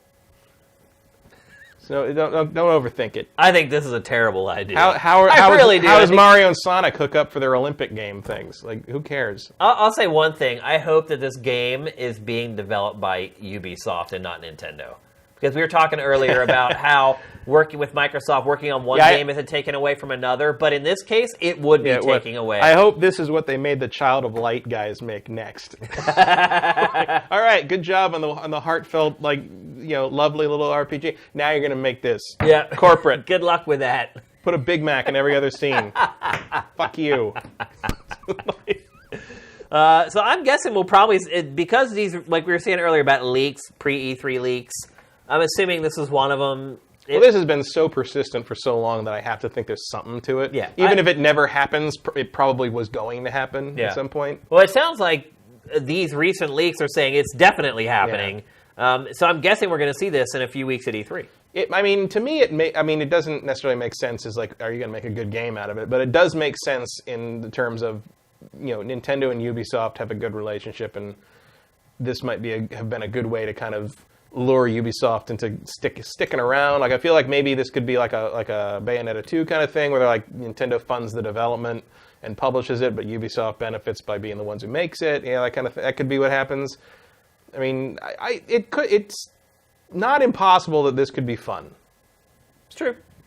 I'm not excited about it, but maybe somebody is. All right, let's move along. We're going to talk next about this week the first DLC for The Legend of Zelda. Middle of our Nintendo block. Yeah, we do have a Nintendo block here. Breath of the Wild, the first DLC drop, was announced this week.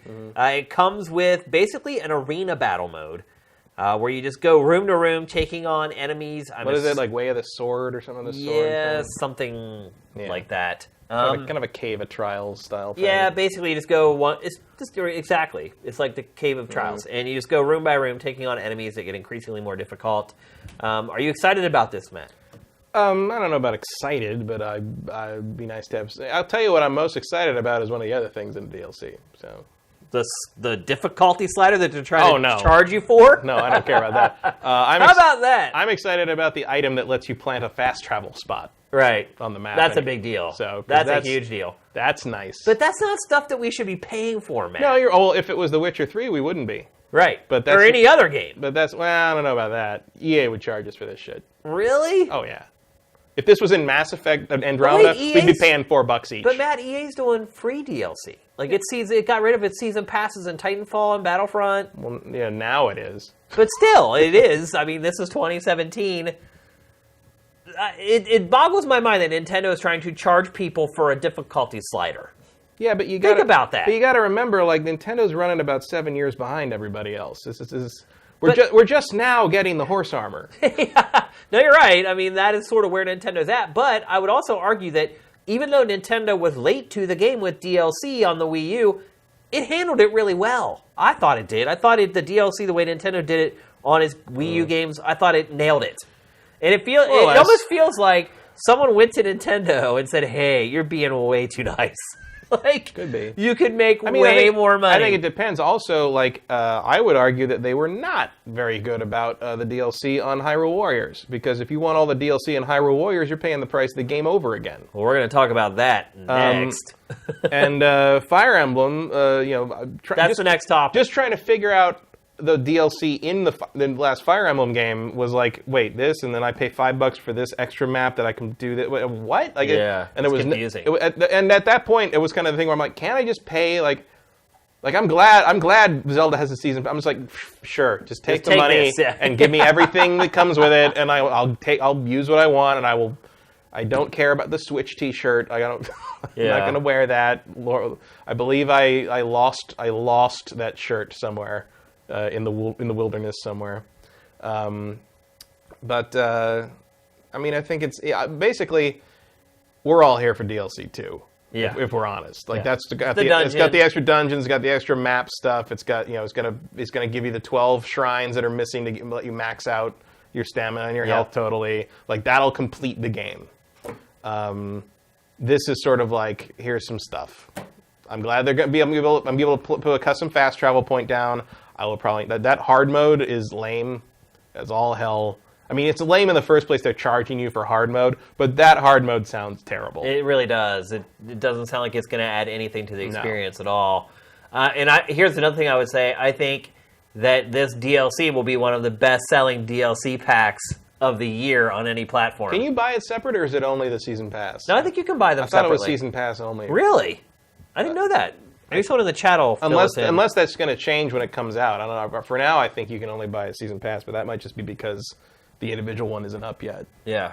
I don't remember. I thought for sure you could buy it separately. If not, then that's even more stupid. It'd be silly to not let you buy them separately. Right. That makes no sense. I mean, you're limiting you can't buy the basically there's 3 phases of DLC. There's the launch stuff, right, and then there's the DLC 1 and DLC 2, and you can't buy the launch stuff on its own. You have to buy the season pass for that. Really? So I don't know if there's a definitive answer one way or the other on that. But so far, if you want any of the DLC, you got to buy the pass. Will this DLC make you go back to the game, Matt? Yeah, probably. I mean, at least to kind of poke around and see how the fast travel thing works. I don't know if there's anything else really in there that's of interest. I don't know if I'm far enough along. I mean, I'm 3 shrines done. I have. Have you not finished Breath of the Wild yet? No. Wow. I played like 130 hours of it, but I did not finish it because I got caught up. Well, it should be so easy for you to finish. Yeah, but I got caught up looking for Korok seeds. And I believe my Link is maxed. Oh yeah. I think I got 440 or whatever you'd need to do that. Well, I did not get all 900 of them. But I just didn't feel the need to rush it, and I just sort of wandered around looking for stuff and. I still haven't done the camel. I have not. I think it's the camel. Matt, I have not booted up Zelda since I finished recording Bad Dudes and beat the final boss. I have not. I don't know why. I don't know why I don't like this game as much as everybody else does. I haven't played it since the day my cat died. Because that's what I was playing those last few weeks. I can understand that. So when the DLC comes out, I might go back and try to jump back in. Also, I've been playing Persona so much that huge time. I really would like to just sort of finish that and be done. You got a long way to go, brother. Sounds like I got another month left or so, yeah, but pretty much. I don't want to. I finished the other Personas, and I just don't want to leave this one unfinished. But I'm sort of getting what you mean by it goes different places. You don't think it's quite gonna. The new characters that keep popping up are interesting and all that. I just wish it went faster. I know. Like I need a fast forward mode between normal Dungeons. speed and fast and can't read the text. Yeah. It's so like at this point maybe I'll go back to Zelda just for a break. Yeah. Like playing Prey was almost refreshing. Just in the sense, it's like, oh God, it lets me do things. Yeah, it is. I understand it. You almost get oppressed after a while. Yeah, and I cannot understand why. And my God, like if you want to sell me DLC on Persona 5, another set of frickin' background songs, please. Yeah, I actually bought 2 of the costume DLCs just to have new battle songs. Oh, there's new battle songs with the costumes? All the costume things, if you have the main character put on the costume that he gets in that, it changes the fight themes to the ones from whatever game the costume is. Oh, really? So I got the Dance All Night and Persona 4 ones, and I was like, thank God, something different. Well, that's funny. We should actually just subtitle this episode the DLC episode, because it's like we're talking about almost all the way through the show. I don't understand what it is with me that I don't enjoy Breath of the Wild as much as everybody else. I enjoyed it while I played it and thought it was really good, but I really have no interest to go back and play it. Like I really like it. I mean, I'll go back and play it to finish it. I'll play. Look, when the new dungeon. I'll go back and play it for the new dungeon. I'll totally go back and play it. But for something like this, like a battle arena. I like the Cave of Trials and Twilight Princess HD. Like I'll probably do that. Like I like the fighting more or less. But like when I think about going back to play Breath of the Wild again from starting a new game, like I have no idea when in my life I would do that. Yeah. I have no interest in hunting down all those damn seeds again. Yeah. It's not very fun, really. I mean, it's like weird because it's like on one hand, the way they place all those things in the world and the environment is really smart and really organic, and it feels like you don't need a map. Although they are addressing that in a very interesting way in this DLC with the I can't remember what they call it, but it's basically like you can look at the map and it'll show you that's one of the biggest parts of the DLC. Yeah, like the last 200 hours or something of like where you've been. So you can see where you haven't been. Right. Which is like a really clever way of kind of letting you know where you haven't explored without slapping markers over everything. The crazy part about it, too, is it's retroactive. So the whole time you've been playing the game, it has been tracking where you go. And I'm sure it's just like Google. It's probably like a dev tool or something that was already built into it that they're going to unlock. But again, that's something stupid that you should have to pay for. True. I mean, everything in this DLC feels like something that should have been free. Pretty much, yeah. Especially because, look, as a reward to these people that paid $300 for your overpriced handheld, basically. Yeah. I mean, I know, like, they don't like to do that or whatever, but look, I feel like you could have thrown a bone to the people who waited 5 years for this damn game, and many of whom bought a new system for it, and maybe not the dungeon, maybe not the full new dungeon, the story-driven thing, maybe you charge for that, but I feel like what they've released so far, at least at launch and in this DLC pack, it feels like they're completing the game.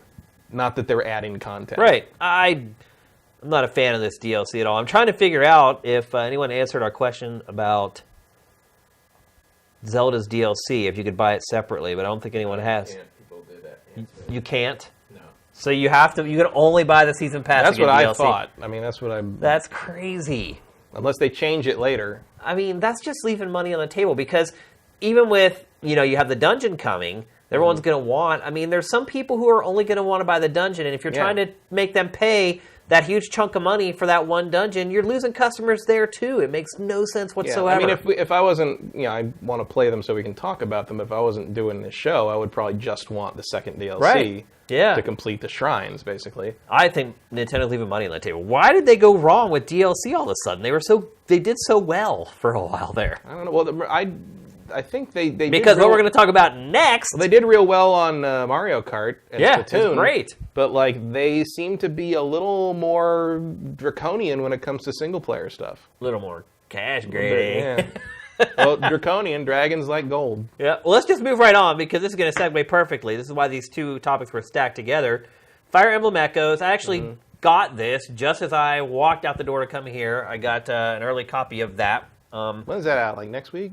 Yeah, 2 weeks? No matter when it's out, I know for a fact that even if I didn't come and shoot this show, that I could start playing it and do nothing but play it, and I would not have it done by the time the game comes out. Persona. You should take a poll. How are you? I'm almost done with Persona. Yeah, I am. You're almost okay. Yeah, I was gonna say, if you're way far out, you should still just take a poll and say, is it okay if I write the eval now? just see what Sifted says. Honestly, I think most people would probably say give you that's a fine. pass on that. Yeah. People have been reaching out to me on Twitter, thanking me though. They've been saying, "Hey, I see," because I'm friends with a lot of people on Sifted on PSN. And so I think those people see me playing at 3 in the morning and are like, damn, what is he doing? Still going. And then they'll reach out to me on Twitter and be like, bro, man, I appreciate you so much that you're doing this. Yeah, it's going to be, I don't think I've ever. You can't even stream it. Yeah, seriously. I don't know if I've ever played a game this long for a review, ever. It's one of the longest things I think I've ever played. It's just mind-boggling. I mean, certainly in terms of something that I would, that I'm not meandering through. You know? I mean, I spent 130 hours playing Zelda, but I could probably, if I really put my mind to it, I could probably finish Zelda in 50 to 60. Yeah. Taking my own time on things. I know, obviously speedrunners can do it I finished Zelda in around 60 or whatever. But I don't feel like I'm meandering in Persona 5. You don't. There's no way you can't. Going, You can't. There's no real side missions in the game. I'm not even when I go. There's no way to burn time. Even when I go into Mementos, I'm not grinding really. Yeah. I'm going. I grind. Well, they're linear. It's not like I you go through and I tangent. complete all the little side missions, and I'm like, all right. By the time I get to the end of that, I've made 500,000 yen, and I'm like, all right, that'll hold me over for the next month or two. Yeah. And then you go home and the guy's like, I'm not giving you any more money. I'm like, bro, I got 1,000,000 yen right now. I don't need any money, bro. I don't need any money from the coffee shop. How about I buy the coffee shop and put your ass out on the street? I felt a little better. How about I move out of your damn attic and get my own place so I don't have to listen to your shit every day? And I can mac my chick in peace. Instead of having your creepy ass come up the stairs. It doesn't matter because the damn cats are going to make you go to bed early anyway. I felt a little better yesterday. Again, we're on a tangent on this game, but I felt a little better yesterday. It's our entire lives right now. You're right. It totally takes over your life. And I saw yesterday DualShockers published their review. And I was like, oh my God, I'm not alone. And we don't really curate their reviews for whatever reason because we had to cut it off somewhere. But I actually popped over and kind of read it. And that review kind of said all the stuff I've been saying, how the hell did people finish this game in time for embargo? I think the first line is yeah, it's been 3 weeks since this game came out, and I have been playing it the whole time. And he finished at 150 hours, and that's about where I am right now. So, yeah. Know what you're getting into before you play Persona 5. But anyway, let's talk about Fire Emblem Echoes and its DLC. I was a little angry about the DLC in Breath of the Wild, but the DLC in Fire Emblem Echoes might just make me put my fist through the wall. Oh, yeah? The game costs $39. The season pass costs more than the game. $45. Dumb. Dude! Dumb. Has that ever happened? I feel like it has, but not very often. Even Fates, I don't think. No, I don't think it cost. I think it was 25 or 30 maybe for the Fates season pass. Yeah, I mean, it depended which, because you had to buy the other versions. Yeah. So, and then because you bought the one version, and then there was the other, there were the 2 retail ones, and then the third one, which was the ending, basically. Yeah. And I feel like that you got those for a discount digital price if you already had the first one. Or you could pay $80 or $90 and get all 3 of them in the big limited edition pack, which they made 4 of. Yeah, I actually have that. I didn't open it. I think someday that'll be worth some money. Oh, it's already worth some money. Oh, really? You should turn around and sell it for $500 or something. Now? Oh, yeah. No way. Look it up. Wow, that's crazy. So here we are with Echoes, which is basically a remaster of Fire Emblem Gaiden, which came out many, many moons ago. Mm-hmm. Was it the second one? Yeah. Yeah. Never come here. No, it's never been here, yeah. It's actually tracking pretty well on Sifted, I'll say that, for a 3DS game, at least. People love to Fire Emblem, and again, understandably. There's not really anything competing with it. If you like that kind of old school tactical JRP strategy G, this is kind of your only game in town until Valkyria Chronicles comes out again. Yeah, but I mean, I can't think of any game where you paid X amount of dollars for the game and then the season pass costs more than the game. No, I mean, like I said... There's never been a season pass that costs more than $60. Well, like I said, Hyrule Warriors, if you want to buy if you bought all the DLC packs as they came out, you would have paid more than the price of the game. Okay. But that was not a season pass. That was a series of packs. Separate packs. And then, of course, you have things like, Trainworks and like kind of those games where like it's $30 or something for the game, but if you bought all the DLC, it's like $1,200. Oh my god. Same thing with I think Dead or Alive 5. I believe, Dead or Alive 5 is all the crazy. I think that if you bought all the DLC, oh, it's DLC. You bought all the DLC for that game. I think it's like $700 or something. Oh, like and that. Japan is even higher because they'll have some costumes that cost like $50 like on their own, and people pay it. Yep. It's insane. I'm not paying it. They love to is what I'm here to say. They love to dress up their waifus. I guess so. I would not. And the other part of it, too, is what you said about Fates. The same thing carries over here to Echoes. Trying to understand the DLC plan for this game, I get it. It's insane. And like what? Aren't they just mostly just maps? Aren't most of the people who buy this game kids? How do they even understand? I think most of the people that buy this game are us. Really? Fire Emblem? Yeah. You think so? I think it's like 20s and up, yeah. I mean, look, these games sell.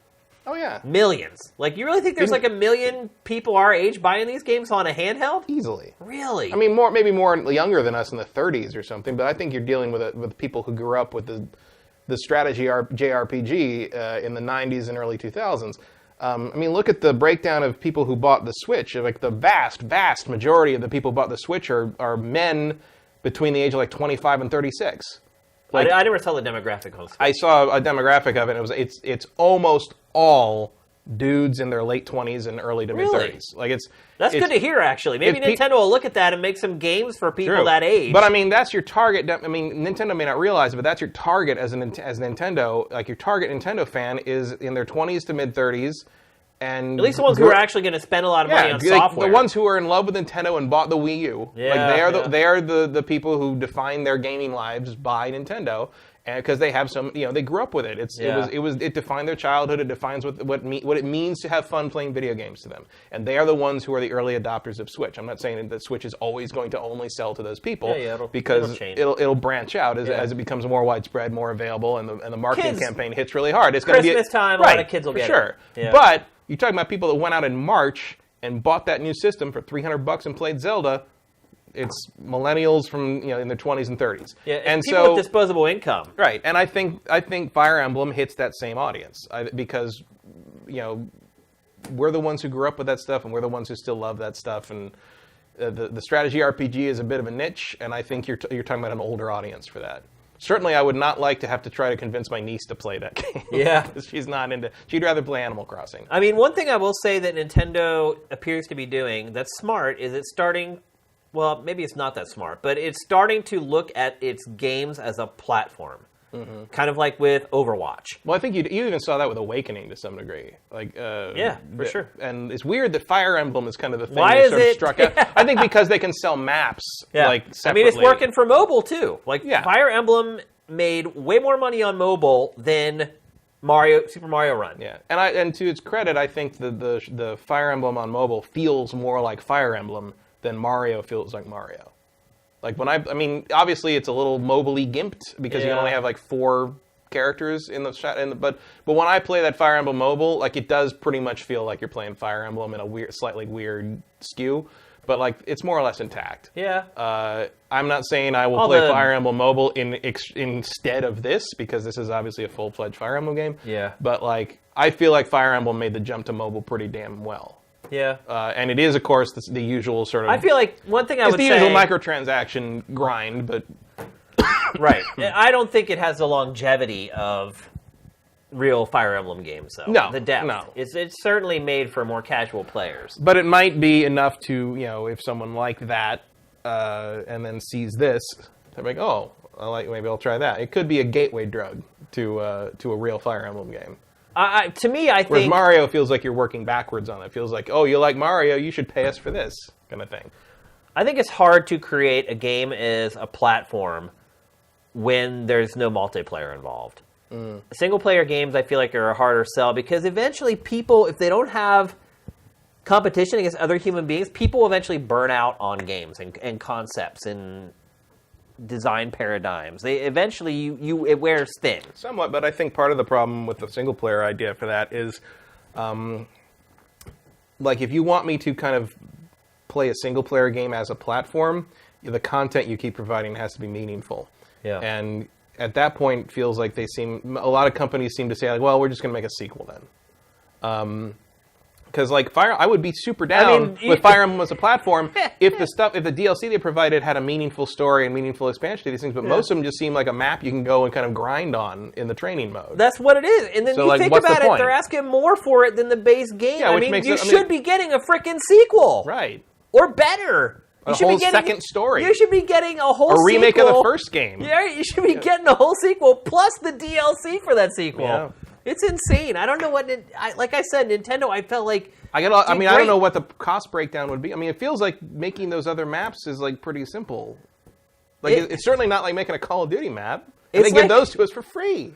It's like Reggie went out and got drunk with like Phil Spencer and Kaz Hirai. And they're just like, they got all hammered, and it's like 2 a.m. They just started laughing at Reggie. They're like, man, what are you doing just giving away that stuff? You can make billions on this. And he was like, what am I doing? He goes home, he's like, the only thing he remembered from the whole night was that they laughed at him for their DLC practices, because it felt like they had it right, and now they're changing it to not getting it right, and why? It's just weird. It's like, even on stuff like that on the last Fire Emblem, I was like, well, I mean, yeah, it's like $5 for a map. It's like, for that amount of money, I could go buy an emulated version of a 25-year-old video game. Right. Which also is too much money. Yeah, like, you're it's right. like, It is, yeah. I just kind of expect Nintendo's, digital stuff to be overpriced. Yeah. That just seems to. I mean, the more money for the season pass than the game is stupid. Yes, it is. Like, it's just, and especially on that, considering how they've supported the Fire Emblem games with DLC before, none of that was worth. Right, because that's the other problem is you set the precedent of what you're going to get. Right. And it was cheaper before. And they announced the new stuff, and it's basically the same thing that they did last time, and now they want more money for it. Yeah, you're charging like $19.99 or whatever for the second version of the game with with the multiple Pokemon style versions last time. But at least that got me a whole separate storyline, right? That I could play through. Whereas this doesn't sound like it has stuff like that. It doesn't. Yeah. So we'll see. I feel like Nintendo. I'm still gonna play the game. Yeah. But I don't know that I'm gonna throw $45 at a season pass for that. I feel like Nintendo's just going through some growing pains right now. It suffered. I mean, look, when you're trying to create policies and make financial decisions based on an installed base of around 10 million, and then all of a sudden you have this platform that's exploding, and you're looking down the line and you're like, we're going to probably do at least 50 million with this platform.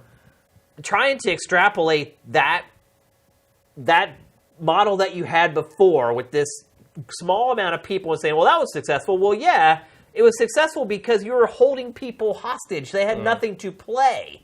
And so, sure, people are going to buy DLC because they're trying to extend that game that they have as long as possible.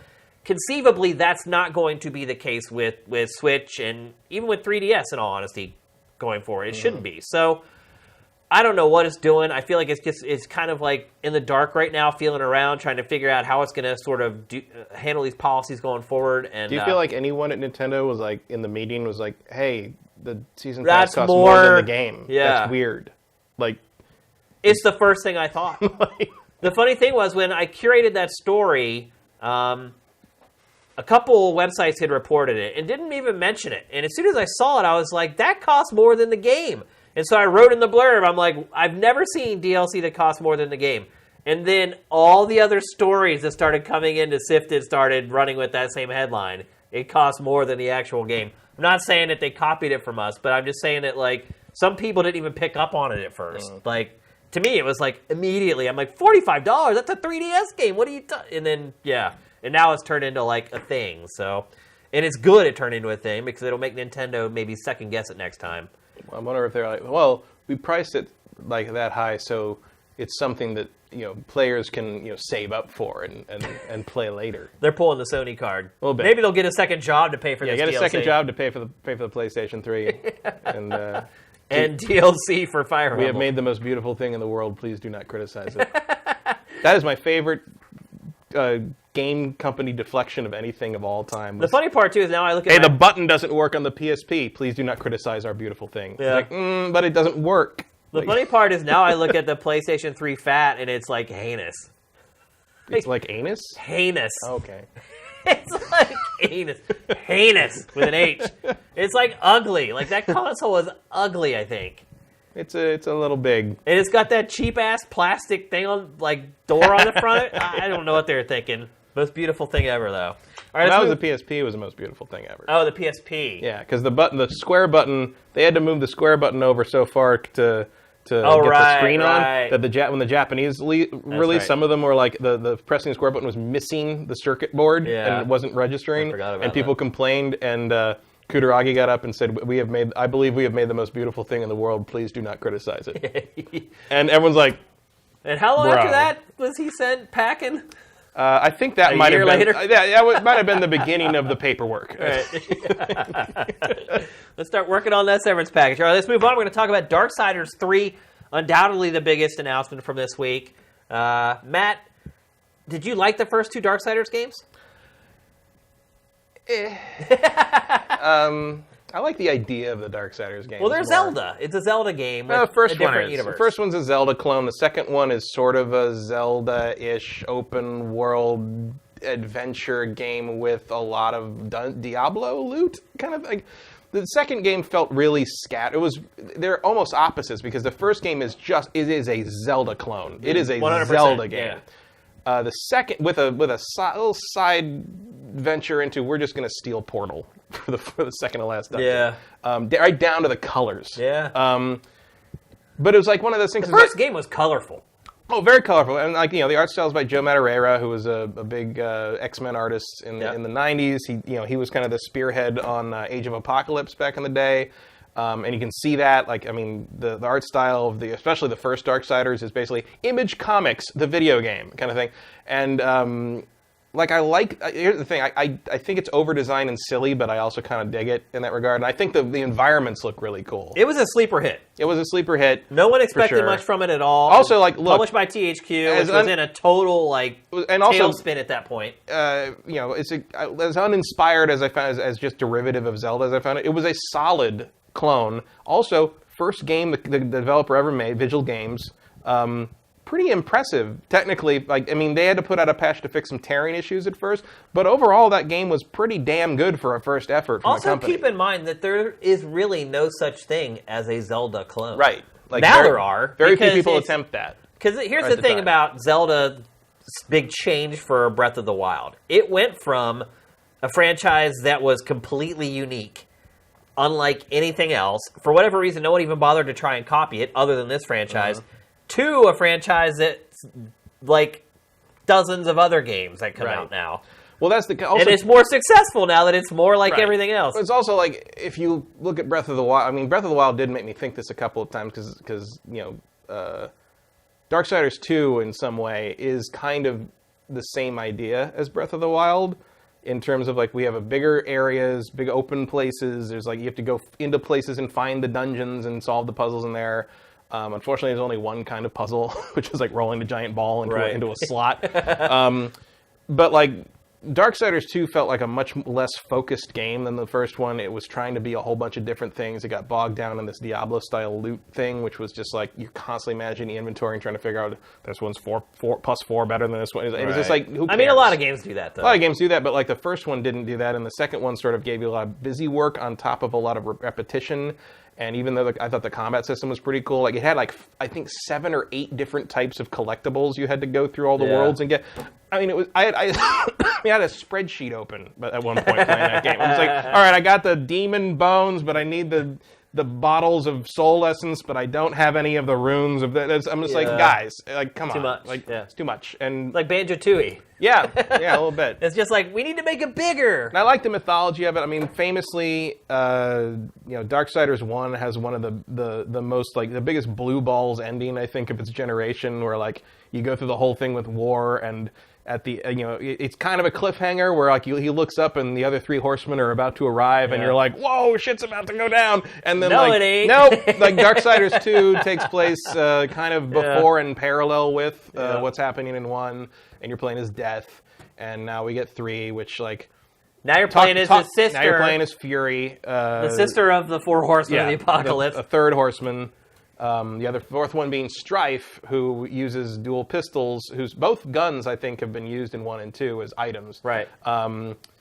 But basically, I mean, I think there was also a plan early on to do a first-person shooter starring Strife. They were going to do one of each horseman and then do a game where everybody could play it as like a 4-player co-op Borderlands-style game. Where everybody plays as a horseman. It looks like, at least in the leaked trailer, that they've finally moved past the end of Darksiders 1. And, thank God. And now War is imprisoned by the giant lava head guys here that give you the mission in the original game.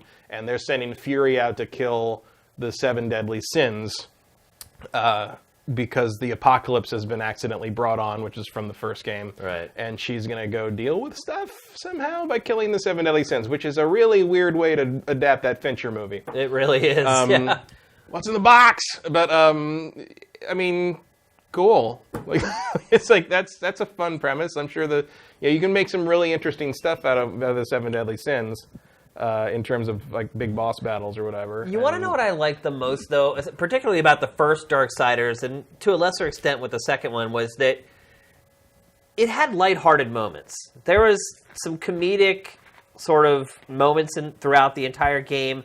The writing was kind of fun and jovial. A lot of the characters that you ran into weren't scary. Because you think about the subject matter we're talking about with this game, it's all about demons and the apocalypse, and the franchise managed to have some fun with that. Well, it kind of had that thing where everybody knew each other. Right. Yeah, like everyone had a backstory. Oh, actually, guy. It was a little bit like that Thor Ragnarok trailer where he's like, it's a friend from work. You know, it's like, but in this case, we're talking about one of the major demons of hell. Right. You know? Yeah. It had like a little what's bit up, of Samael? Yeah, I'm just checking in. Yeah, it had like a little bit of a tongue-in-cheek, like fun vibe to it. And what I've seen so far, I mean, look, we've seen this trailer. IGN published a bunch of gameplay of it today. I don't know if you got a chance to watch that. Yeah, I watched most of it. But it's like become like deathly serious. I don't know if it has. Really? There's more. I mean, they've got in the gameplay stuff. You see the big blacksmith guy who was one of the major comedy relief characters of the first game. Yeah. I can't imagine he's not going to have some fun. I mean, I think we're just seeing kind of an incomplete picture right now because it's pre-alpha footage. It's really boring, I thought, to watch. I was not interested through most of the footage that was put up today because it's basically the rudimentary combat system. She never uses the weapon on her back. Yeah. I mean, it's basically footage that says, like, yes, it's real. The baseline gameplay is playable right now. Might have been a little early to put that out. I think it was. All the sound effects sounded placeholder to me. Yeah. It was mostly, I think that footage is mostly like, yes, it's real and we're making it and here it is. Well, what happened is... I don't think it's I mean, that game is way out. Yeah. I mean, it said 2018, but like if we're playing by the end of next year, that'd be pretty well on schedule. Well, I think what happened is that it's THQ Nordic. Yeah. It doesn't have a ton of money, a ton of resources for marketing, so it needed to make a big splash with the game itself. And it did that by signing this exclusive deal with IGN. And it has there's a whole month of content coming for this game, by the way. This is just the beginning. They got the trailer, they got the first gameplay, and I'm sure the developers looked at it like, well, hey, like, if we have to put this stuff out there and it's not quite up to scratch or not quite where it's going to be, the overall payoff for working this deal with IGN and maybe putting some less than ideal assets out there is totally worth it. Yeah, everybody knows now. Right. Yeah, I mean, I think there was a fan base for this game, and I think anyone, even if you didn't like Darksiders, like people are going to take notice that like, oh wow, they're making a third one, because like it was really one of those THQ properties that was sort of like, well, it's a shame. That they're never going to be able to move forward with this, but like there've been rumors for the last few years about we also should have seen this moved coming, over here. Right? Like we should have seen this coming because there's been rumors about this for a long time. You know what? I don't remember seeing any, but as soon as they put out the remasters of the first two games, all the alarm bells should have sounded.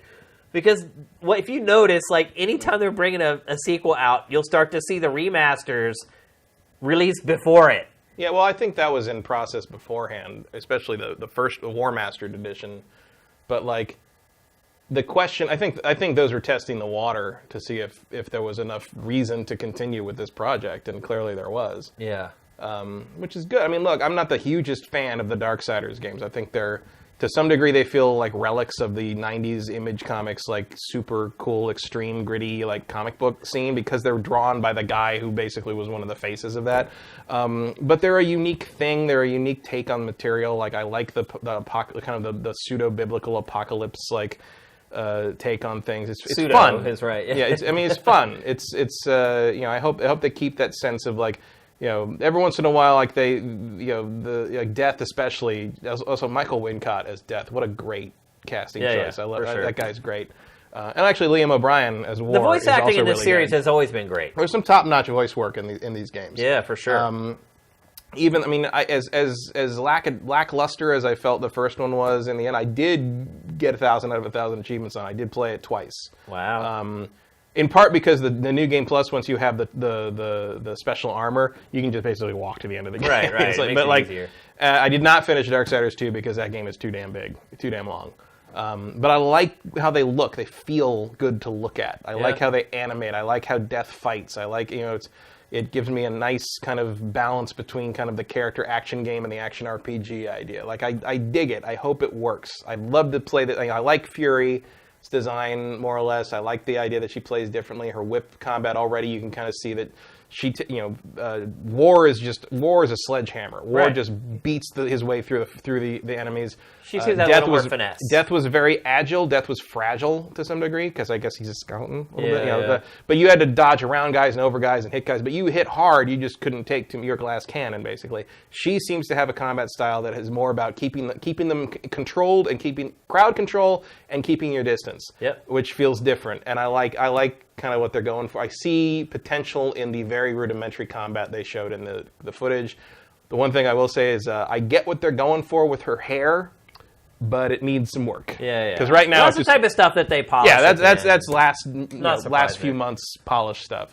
Like I said, you can't. I don't think you can judge this game by this footage at all. It's purely just like, here, it's coming. We're actually making it. It exists. Check it out.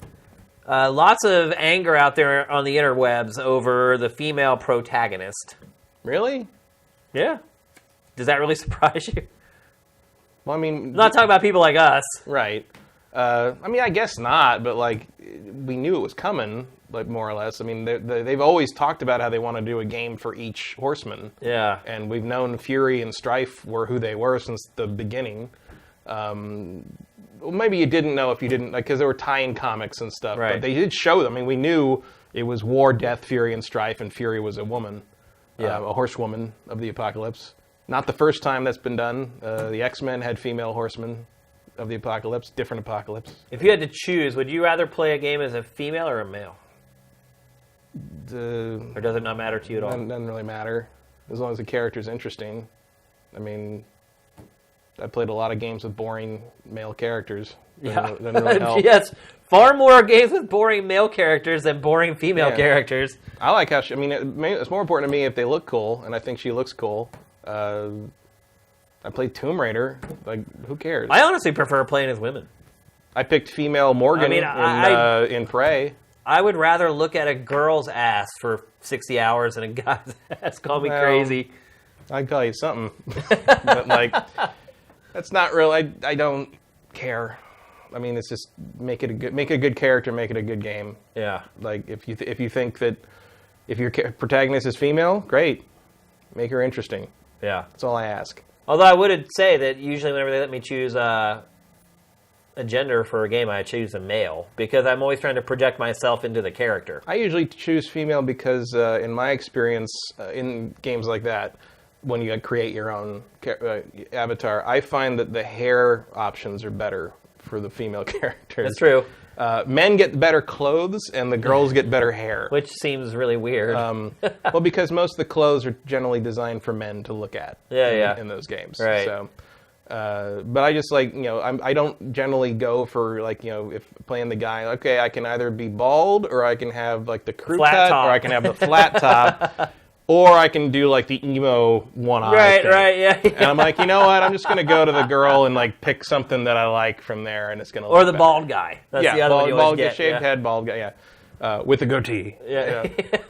So many facial hair options. You could have mutton chops, or you could have larger mutton chops, or you could have mutton chops with a mustache. It's like, the reason I mentioned that comment about, like, I'd rather play as a girl is because when you play third-person action adventure games, you don't even see the front of them.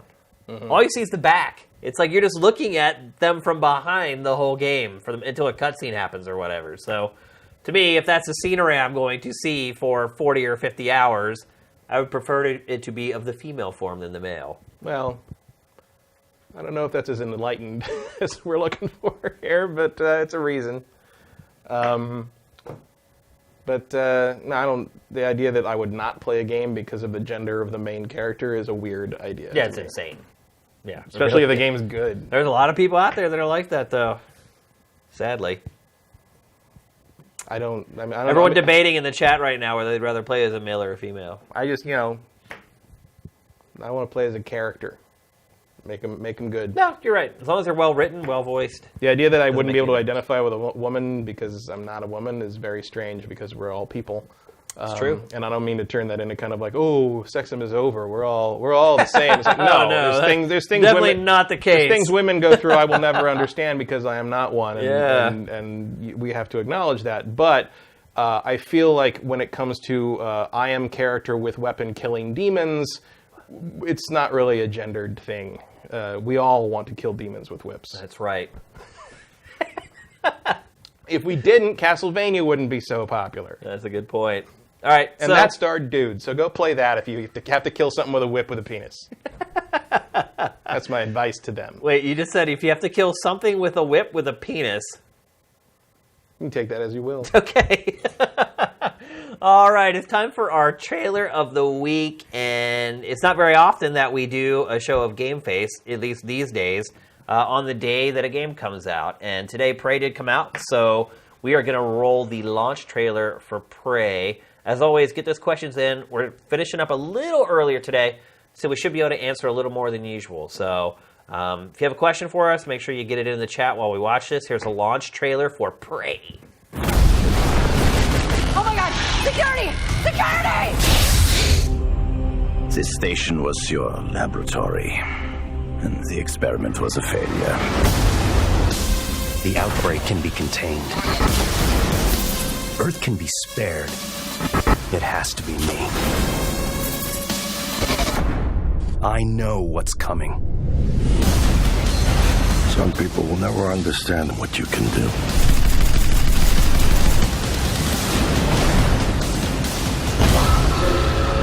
Warning, this is a station-wide emergency.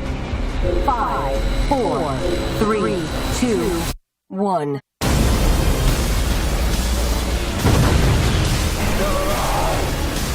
We can fight the invasion. If I can't save us, I'm taking every last one of them with me.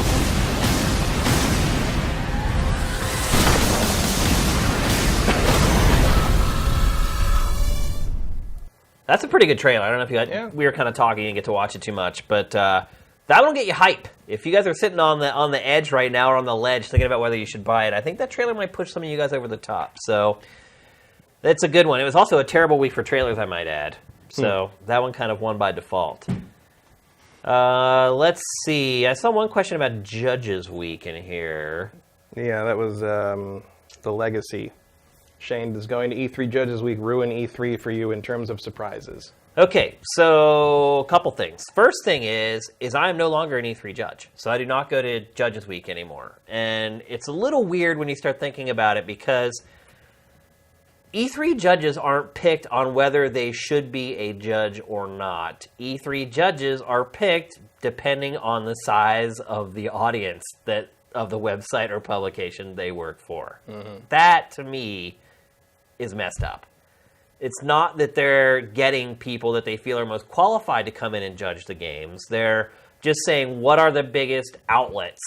And who's the main person from that outlet? And that person's an E3 judge. And I'm not going to complain about it because, obviously, I worked at GT and we were a big outlet, and that's probably a big reason why I was an E3 judge in the first place. It's not like they said, we like the way Shane analyzes games, so we're going to make him an E3 judge. It was purely because I worked at GT, and GT was a huge website, and it didn't hurt that Keeley worked with me all the time, and he was kind of the head of the whole thing. So that was the first thing I want to mention. The second thing I want to mention is that E3 Judges Week does not show you everything. most of E3 Judges Week gives you an updated look at games you already know about. And sometimes like one new thing. Every publisher not every publisher. Some publishers may show you one extra game. And then they will always say, we have more that we haven't shown you. So you never get the full thing at Judges Week. Basically, what we used it for when we were at GT was to just get a lot of the work out of the way before E3 started. Yeah. So instead of, let's say, for instance, they just announced Call of Duty World War II. So I'm sure at Judges Week, there's going to be a big event for Call of Duty World War II where people are going to be able to go and interview the developers for the first time about the game. So what you do is you go, you do your interview, you come back. Everything's under NDA, including whoever you give the footage to, who cuts it. They have to sign the NDA. And so you come back, you cut that interview together, and then you just hold it for like 3 weeks or a month. And then the embargo, they're usually staggered. So from like 3 days out to the beginning of E3, the embargoes will start to come up. So you basically just come back, you get all the stuff cut, you put it in the can, and then you just wait for their embargoes to come up, and then you publish them as the embargoes lift. So basically what that does for you is that you don't then have to go to E3 and burn half of your day standing around waiting to do your interview of Call of Duty World War II. Instead, you end up using that time to do interviews or coverage of the games that were announced at the press conferences or the publishers just announced on the first day of E3. So that's kind of what Judges Week is for. It's not necessarily to show people everything first before anyone else gets to see it. There's a couple exceptions in there where that does happen. Mostly it's just, I mean, I don't go all the time to Judges Week events, but I do go to like some if I know the guys who are organizing it or whatever. Yeah.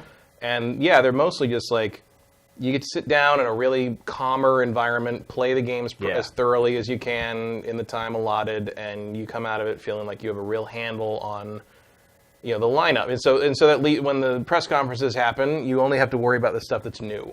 You don't have to go to the booth and worry about the stuff that we already, you know, updated versions of like, you know, the Order 1866 or whatever that was. I already played that demo by the time I got to E3, and I didn't have to worry about it, which is great. Like, it's just, you know, and it's a time to kind of like, it's just a little easier to talk to the developer. It's just, you know, it's a more leisurely setting than. Well, the important thing that you mentioned there was play the game. Yeah, that's the important. You get part. your hands on it without pressure, without a 15-minute appointment. It's like everybody's, you know, a lot of the time they need to do what they need to do. But the important part is that you play it. Yeah. Because they let you capture a lot of times and hold the footage. Because it's a stipulation for a game to win most of the awards at E3 from E3 judges. You have to be able to play it. And a lot of times maybe you went to see this game at an event and they played it in front of you and you watched them demo the game. And then based upon that, you go and you do your interview with them. You maybe didn't have a chance to actually play it yourself. And Judges Which is very, Week, very common now. Yeah, this is a good point that you brought up, is that it's very important that you get the chance to actually play the game for yourself at Judges Week. And that's sort of the dual purpose of it as well. Because the publishers want to get that stuff out of the way, too. Because you go to, like, Bandai Namco's Judges Week event, and they'll have 12 games there. They don't want to schedule interviews and demos for 12 frickin' games at E3. They want to do that for 3 or 4 games at E3. They're big pushes. Yep. So when you come in there, it's just like an assembly line. It's like people are put into groups. Yeah, super you go efficient. with your group, game by game. They give their quick pitch, and then everybody does their little interviews, and then everybody goes on to the next game. And that's kind of how it works. It's a symbiotic thing. It works for the editors. It works for the publishers. Both of you are with the same goal of knocking out a ton of work before the actual show gets there. It used to be, that was invaluable when we would do live stuff at G4 for E3. It was like Adam and some other people would usually, actually Keeley, because Keeley did stuff with us at the time too. You'd go to Judges Week and Adam would basically come back and report back on all the stuff, and we could write scripts, we could have everything ready for the day of, for the press conference stuff. And we would, you know, and for the demos, it would help us write intros and outros and questions we needed for the live on stage demos. Like, it was invaluable to getting that work done in a timely manner. But I wouldn't say it blew surprises for us. I mean, you still don't know what they're about to unveil in that one more thing moment in that press conference. They don't talk about stuff like that. Nope. Yeah, every publisher has at least a few games that they won't even give you a hint. Because also, like, if it can't be played, it's not going to be at Judges Week. Yep. Because it doesn't do anybody any good. Yep, and that's typically how it works as well, is that, they don't expect those games to win because a lot of times they're just going to show them off with a trailer or maybe an on-stage demo that They'll win next year. That may or may not be real, by the way. Right. It's they're basically just trying to get hype for those games, but they want you to go and write in-depth impressions or do lengthy interviews for the other stuff that's coming out soon. They really need kind of that extra bump right before the games come out. So, here's one from Fratterly, off topic. Any thoughts on the new Slow Dive album? I love it. I absolutely love it. I actually got, I hate to admit it, but I got the leaked version of the album, and I've been listening to it for like 2 weeks. But to make myself feel better about it, I bought both the digital and the vinyl version of the album. I love it. I've actually been playing it before our stream for the last like 3 weeks. People probably don't even know, but I've been playing an album that hasn't even out before our stream for the last couple weeks. I didn't know if anybody would pick up on it, but anyway, I've been playing it. I love it. I realize that their music isn't for everybody, but they're one of my favorite bands, and I think it's amazing. So if anyone's into shoegaze, go buy it right now. $10. You won't regret it. And if you do, you're crazy. Nemec asks, what do you guys think was the most shameless or poorly redone remake or remaster of all time? Silent Hill HD Collection. Yeah. No question for me. That was an absolute travesty from top to bottom. I never played that, actually. They ruined it. I mean, I'm not just talking about the bad redubbing. I'm talking about like when you play Silent Hill 2 on that, like the fog's gone. What? Like everything. It looks worse. I think that's a big problem, though. I think because, especially with like PS1 games and early polygonal games, a lot of times they would use tricks to make stuff work, and it's like you said earlier, like when they were working on what were we just talking about? It totally slipped my mind. Phantom Dust, and how like the Japanese developers compiled their code differently and did things in different ways. They talk about how like for a long time the water was just a big block of blue because they had to basically rewrite. Because it was, what was it, DirectX 8 it was written for? Yeah. And like there's all these weird shader tricks they use that just don't. There's no analog for it now. Like we do it totally differently, so they had to completely rewrite everything.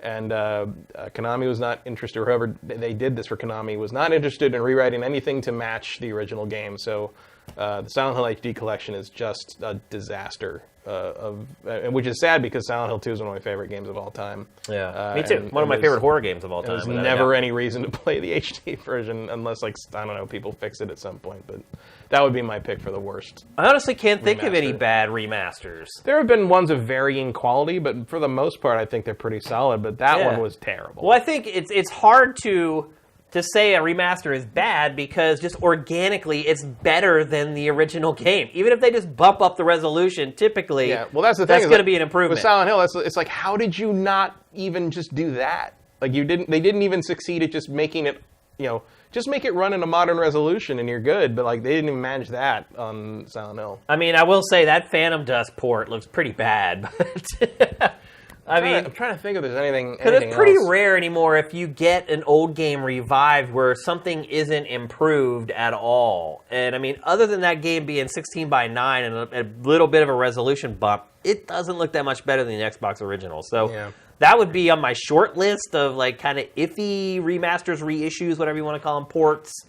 I think you could probably look at some PC ports from consoles that have been pretty god awful. There have been a couple of up ports of fighting games that have, I mean, it's more of a power thing than a remaster thing, but like, where like the early some early Capcom ones, like they didn't use GGPO, so the online play didn't work right or didn't work well, and like some of the frames were off, and some of them it's just little nitpicky things. But in terms of something that just like you played a remaster that just was like, this is absolutely wrong. The only thing that comes directly to mind is Silent Hill HD Collection. Yeah. And I mean, some people would say Twin Snakes. Really? People hate. I think that's just because Kojima didn't work on it, though. Well, they altered the game. They altered the game, and also they used the more stilted direct translation. Whereas you play the original PS1 version, and it flows pretty well, and there's a little more Persona 5 to Twin Snakes. But Twin Snakes is a pretty universally reviled game in the Metal Gear. But it's an over/under thing, because there are parts of it that are undoubtedly way better. I mean, the graphics are way freaking better in Twin Snakes. Oh, yeah. I mean, It so doesn't help you if sometimes it doesn't play well. Sometimes you got to take the good with the bad. I mean, I didn't think it played poorly. I think it plays pretty bad. Really? Yeah, in part because it was never designed to be able to be played like Metal Gear Solid 2. Right. So by turns, it just doesn't. It either doesn't work. It or was it's too easier. Easy. It's just. But I think what it did was it exposed what the Somewhat. original Metal Gear was. I mean, the original Metal Gear is a collection of minigames. right.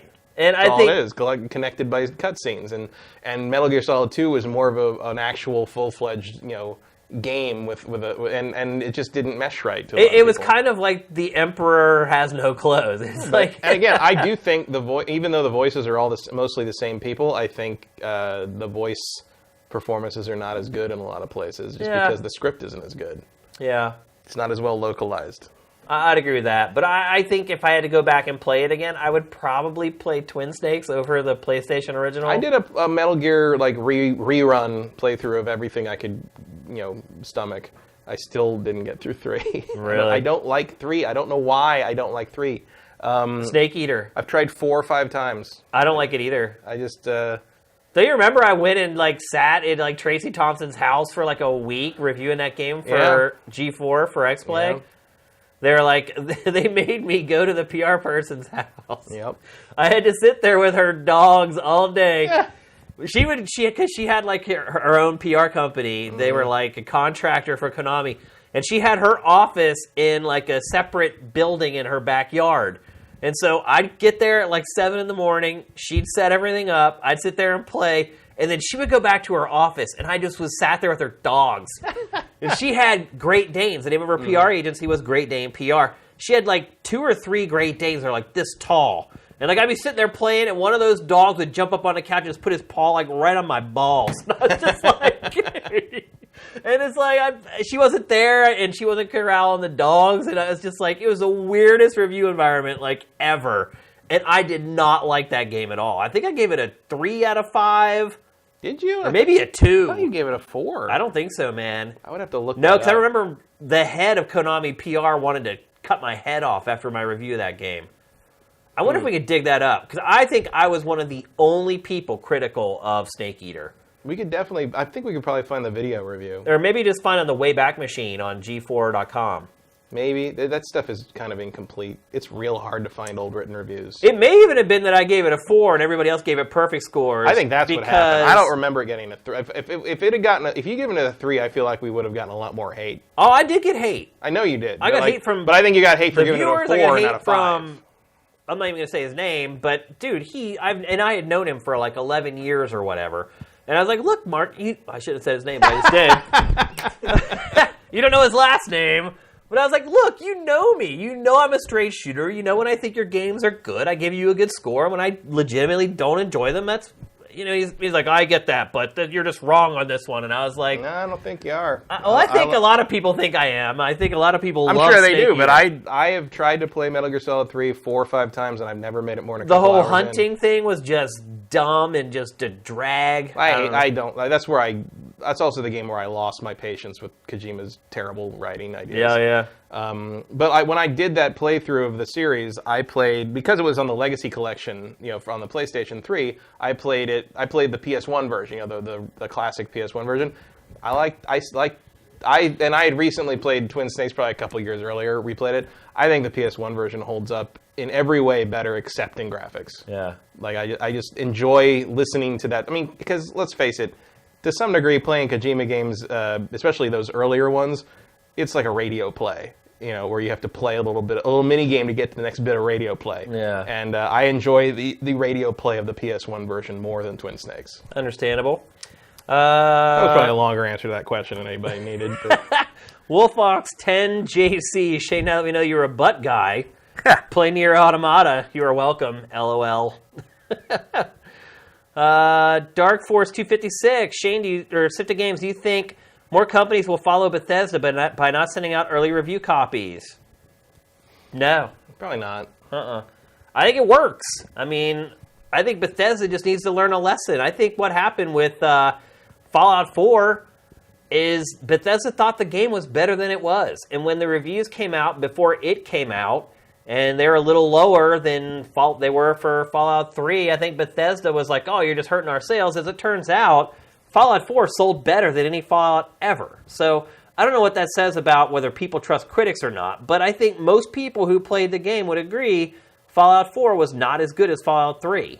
And it ultimately, even though they let the review code go out the last time they did it early, and the reviews came in early, and they were lower than what they thought, the game still sold really well. And yet, still after that, Bethesda decided to cut this off. I think instead of other publishers doing what Bethesda's doing, I think if the sales of Prey are poor, I think you may see Bethesda revert back to sending out an early review code. Especially if they feel the game is good and the reviews are good and it sells poorly, because that happened to Dishonored too. Reviews are good, so I mean, only a few were out before I left to come here, but like there were a couple 9s, couple 8s. Okay. An essential rating from Eurogamer? Eurogamer, I think. Wow, okay. I might be wrong on that, but I'm pretty sure I read that on NeoGAF before I came over. Yep, so if this happens and that holds up and it ends up sitting around a high 8, 9, whatever, and the game doesn't sell, I think you may see Bethesda actually backtrack and go back to their old ways. I don't think the opposite is going to happen, but that's my opinion. We'll see. Oh, here we go. J. Reed Vic 7. Why does DLC tend to be superior to base games? As far as expansions, he lifts off a bunch of expansions. Do big companies not trust the widest audiences to enjoy and appreciate more obscure and over-the-top content? I feel like some of that might just be once you know how all the tools work together after basic development is done, maybe it's easier to sort of jump off from there and like you kind of know what you're working with, and you can sort of like go wild with it. I think a little bit of what Matt said is that they just, all the nuts and bolts of the game are handled. They're not worrying about the engine anymore. They're not worrying about the sound anymore. Mm-hmm. They're just creating pure content. Yeah, they're just being creative. That's all they're doing. And sort of, I mean, it's not DLC, but sort of like Far Cry Blood Dragon to Far Cry 3 or Far Cry Primal. That's a good to Far example Cry 4. of it. Yeah, like it's the same map, it's the same assets to some degree. It's all the same kind of wireframe stuff they're doing. Or like the mammoths in Primal are just the elephants with a new skin on them, basically. Yeah. I think that's kind of the sort of thing I'm thinking of there. I don't know if that's all the elbow grease is handled. Yeah, and you can just be creative and just come up with something fun and unique. Yeah, I'm sure that was definitely like with like Borderlands and like The Witcher 3. I certainly feel like those games were like the DLC for those games was, we know exactly our limitations and our strengths in what the game can actually do, so let's just write something that plays completely to that and go crazy with it. And they did. And I think the best case of that is Destiny. And I think what Destiny did was it listened to fan feedback. Yeah. And that's another advantage you have while you're doing DLC. You've already got the reviews from the base game. Maybe you put out one DLC, but you have the ability then to make improvements based upon that feedback in your DLC, whether it's from the base game or the first DLC. It just, anytime you iterate something, it's always going to be better, unless you're a complete idiot. So, believe me, the people who work at video game publishers are not idiots. They're really smart, and they may make mistakes, but they learn from them very quickly. And I think we've seen a lot of games get pulled up by their bootstraps over the last handful of years. Yeah. Games that got bad reviews, but then by the end of their DLC run, people were like, I actually see what they were going for now. Yeah, I mean, like Final Fantasy XIV did that. I mean, certainly I think we've seen a surprising number of games pull out of their nosedives. I think by the time post-launch. Final Fantasy 15 is all said and done, that a lot of the problems that you and I both had with that game will be remedied and fixed for DLC. So I don't know if I go that far. Really? But, I might say that about Mass Effect Andromeda, depending on how EA continues to move forward with that. That's a good example, too. Drunken Elvis asks, with the new Wipeout game coming out, do you think they have missed out by not making Wipeout VR? I think we who own PSVRs might have missed out on that, but I don't think they missed out on it because there's not enough of us to really matter in that regard yet. There's not enough of us to matter at all with VR, period, it seems like. It's not looking good for VR, in my opinion. I guess you probably saw today that Oculus is sort of starting to... As you said, tightening the belt. Yeah. I mean, not surprising. Oculus is sort of, the third place contender, so it's not Really? surprising they would start doing something like that first, but I think you're going to start seeing it. Well, maybe not with... I mean, Valve is in a weird position right now because all the Half-Life writers are gone now. Yeah. Everybody's left. Right. Including Chet. They gave up!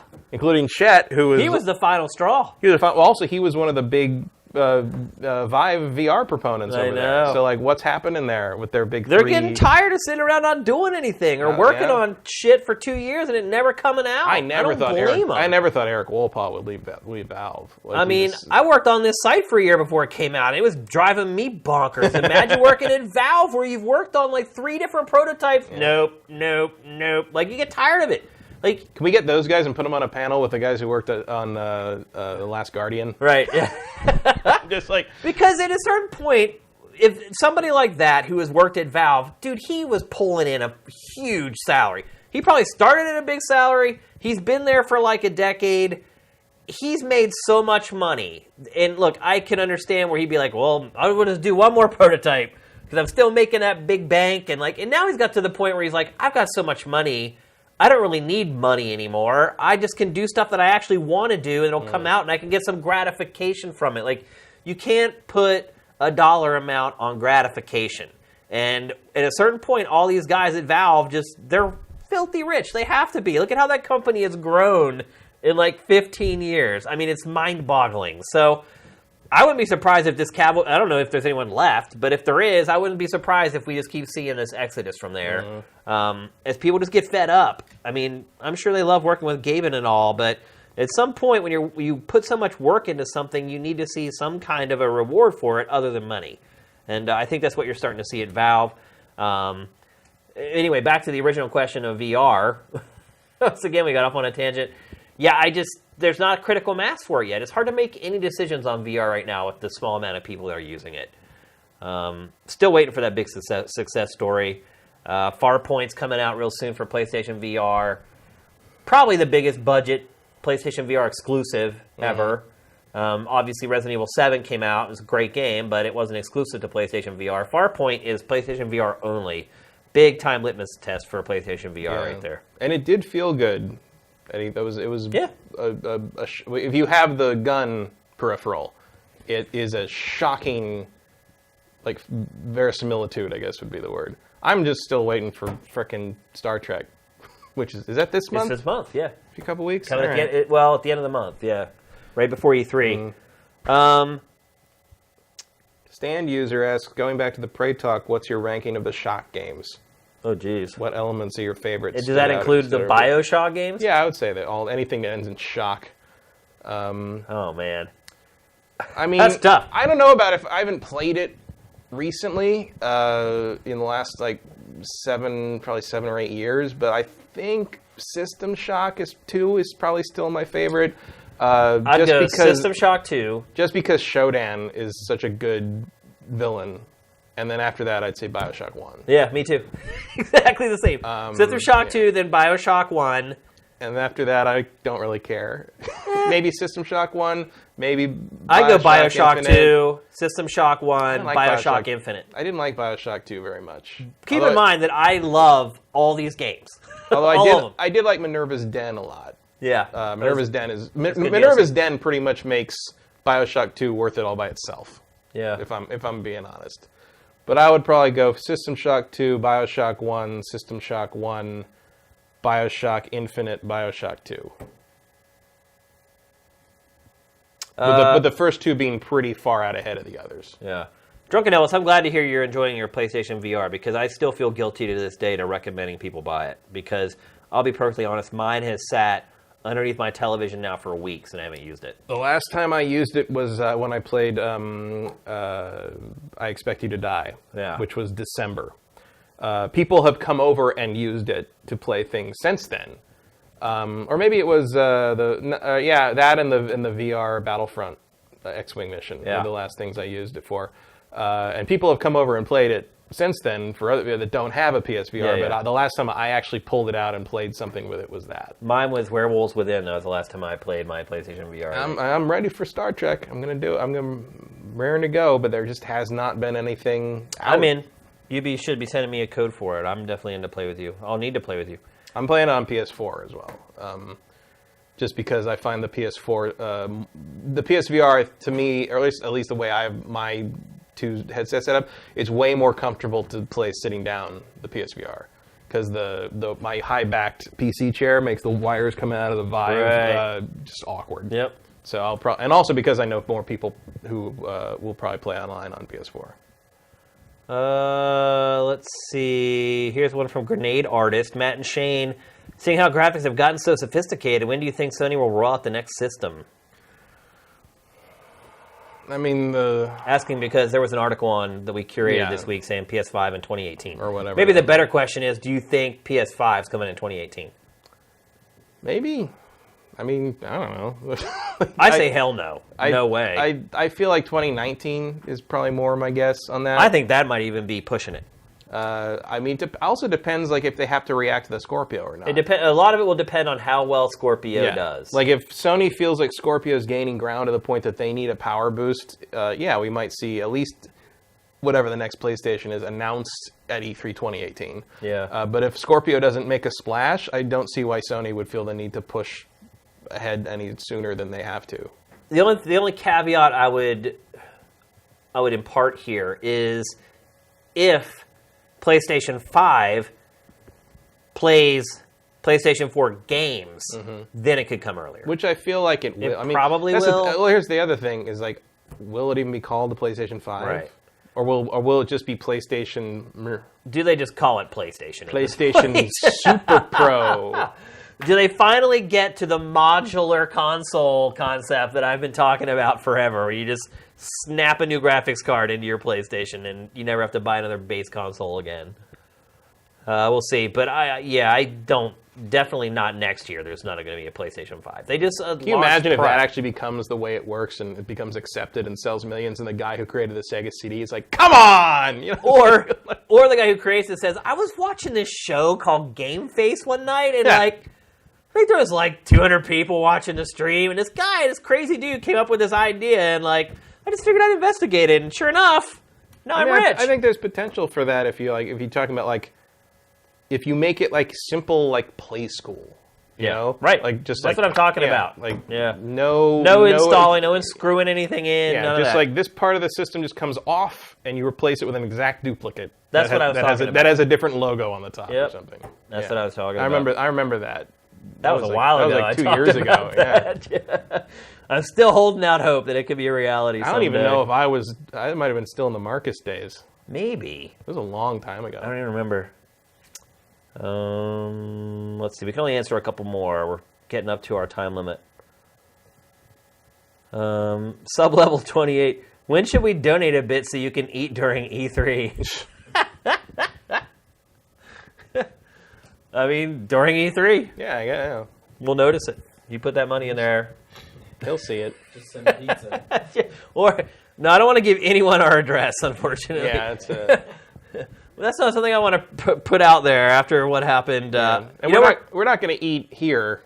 Yeah. Just because you don't want to hear us chewing. Through the whole. You realize we're coming up on the 1 year anniversary of this place getting gutted, robbed. Yeah, that's true. Yeah, it happened like May 16th. Yeah, mid-May.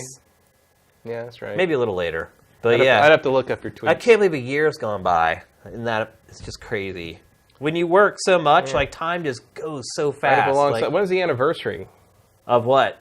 The actual site. Oh, June 1st. Live. Okay. Yeah, I mean, we did a closed beta for 2 weeks. Like, I think the earliest anyone has, like, if you look at everyone's avatar, it'll say, like, join date when you're on the forums. Right, like May, yeah. I think May 18th is the earliest. Right. I think that's when we started the closed beta, and then we did, like, an open beta, and then we officially launched. This show started at the end of February that year. Yeah, because we did this show. The show before. We did 11 episodes of this show before the site ever launched. Right. Or maybe more than that, even. I think it was more than that. Yeah, I think it may have been. Maybe 15. Yep. Let's see if we can find a couple more. P2KA69. P2K 69. I don't know. Would have preferred Bounty Hunter Prey? Like the Prey 2. Like the older one. What we've seen is Prey 2. before. No, I think this is better. Yeah? Yeah. I mean, what I've played so far, obviously... Because you saw the Prey 2 pretty close up. I did, yeah. I mean, they played a demo of the Bounty Hunter Prey 2 in front of me, and it was, like, Star Wars-y type.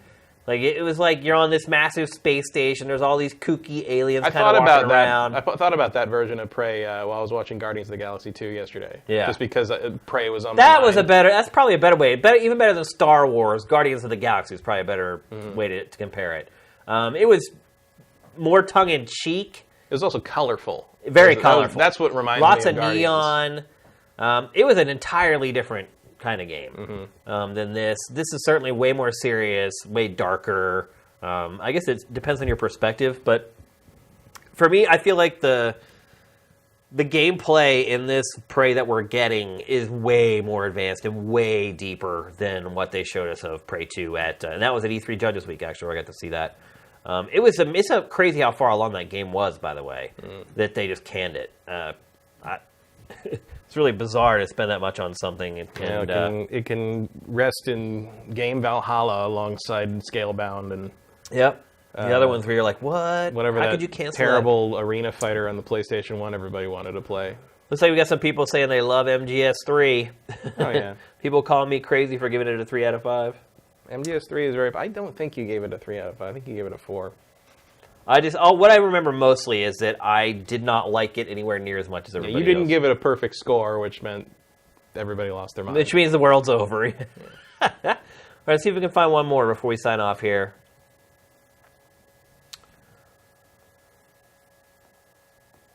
Fratterly, why would you ask that question, man? Mm-hmm. He's like, are you hoping you'll get robbed for the 1-year anniversary? I think that might be it. I think for once we may have answered everyone's questions. There's a few. What was one I saw, but now I don't see it. Oh, W. Matthew asks, since the onslaught of winter games are done, what's your current 2017 game of the year? For him, it's Nier. I'm still on Horizon. Horizon's my favorite. I still haven't played it. I don't know. I don't think I have a game of the year. There are several games that are all kind of sitting pretty equal. What's your favorite for me that you've played this year, then? I don't have one. That's what I'm saying. Like it's all been a uniform shade of gray. Well, no, there's been games that are better than others, but there's like 3 that I've enjoyed equal amounts for different reasons, I guess, is the best way to put it. So I don't really have a clear leader for game of the year right now. I think Horizon is ahead by a nose still. I haven't played it yet, and that's something I need to rectify if I ever get a frickin' break. But I have it, and it's like I always boot up my PS4 and I scroll past it. I'm like, you're too old now. Like Sorry. The problem is the Phantom Thieves demand your time. Right. It's like the problem is I can't get any value out of it now for the site because it's so old. It's like I can't come and talk about it on GameFace. I can't. If I put up a game eval for it, no one's gonna care. It's so old. It's like. So I'm just kind of caught in this limbo of... Yeah, you're going to have to do it at some point, because that Game of the Year argument... Yeah, I know. I don't get to play games for just fun anymore. It's just, I have to do it, and everything I do in my life, period, is just like, how will this affect Sifted? Is this a win for Sifted? Does this do nothing for Sifted? And if that's the case, I just don't do it. The weirdest thing is when he's trying to decide which gas station to go to with that criteria. And it's just like, Chevron doesn't care. All right. Yeah, I see people are like, Shane was so pumped for Horizon 2. I know. I mean, I'm never going to complain about what I'm doing here with Sifted because a lot of people would kill to do what I'm doing day in and day out. But that is one of the drawbacks of the job is that you can get really excited for a game, and if you're not the one who is assigned to review it or you end up having to handle something else, it's really hard to go back and do it unless you get some downtime. So if I get a vacation, I'm not going to sit around and play video games because I've been waiting 3 years for a real vacation. So I don't know when I'm going to get to Horizon. At some point, I'm going to have to try to. Maybe there will be a lull later on in the year and I'll be able to give it a spin. So, all right, that's it. That was probably our biggest Q&A session ever, I think. Yeah? What was that? Close to an hour, I guess. Yeah, that was a long one. But we'll always give you 3 hours. And I think in a lot of ways, some people like our Q&A sessions better than the show certain weeks. Yeah, it lets it break out in different directions. It does, yeah. You guys can catch us off guard sometimes. You can test our might. Shane, I bought Star Fox Zero, and it's as bad as you said. Okay, well, Please help. please help. I tried to help you. You're missing it. I tried to when I reviewed The help was there. It was and you ignored there. I put the ball on the tee. You just had to take your driver out and just give it a good whack. And instead, you ignored me and you went and bought it. I tried to tell you. But anyway, hope everyone has a great Friday night. I know some of you guys, it's already Saturday morning or whatever. But for those of you... Well, it's really one or the other. Yeah. Good point. If it's Sunday where you are, something's wrong. Exactly. But I hope everyone has a great weekend no matter where they are and what time zone they're in. And yeah, thanks for tuning in for the people on the live stream. We'll see you next week. GameFace is up and out.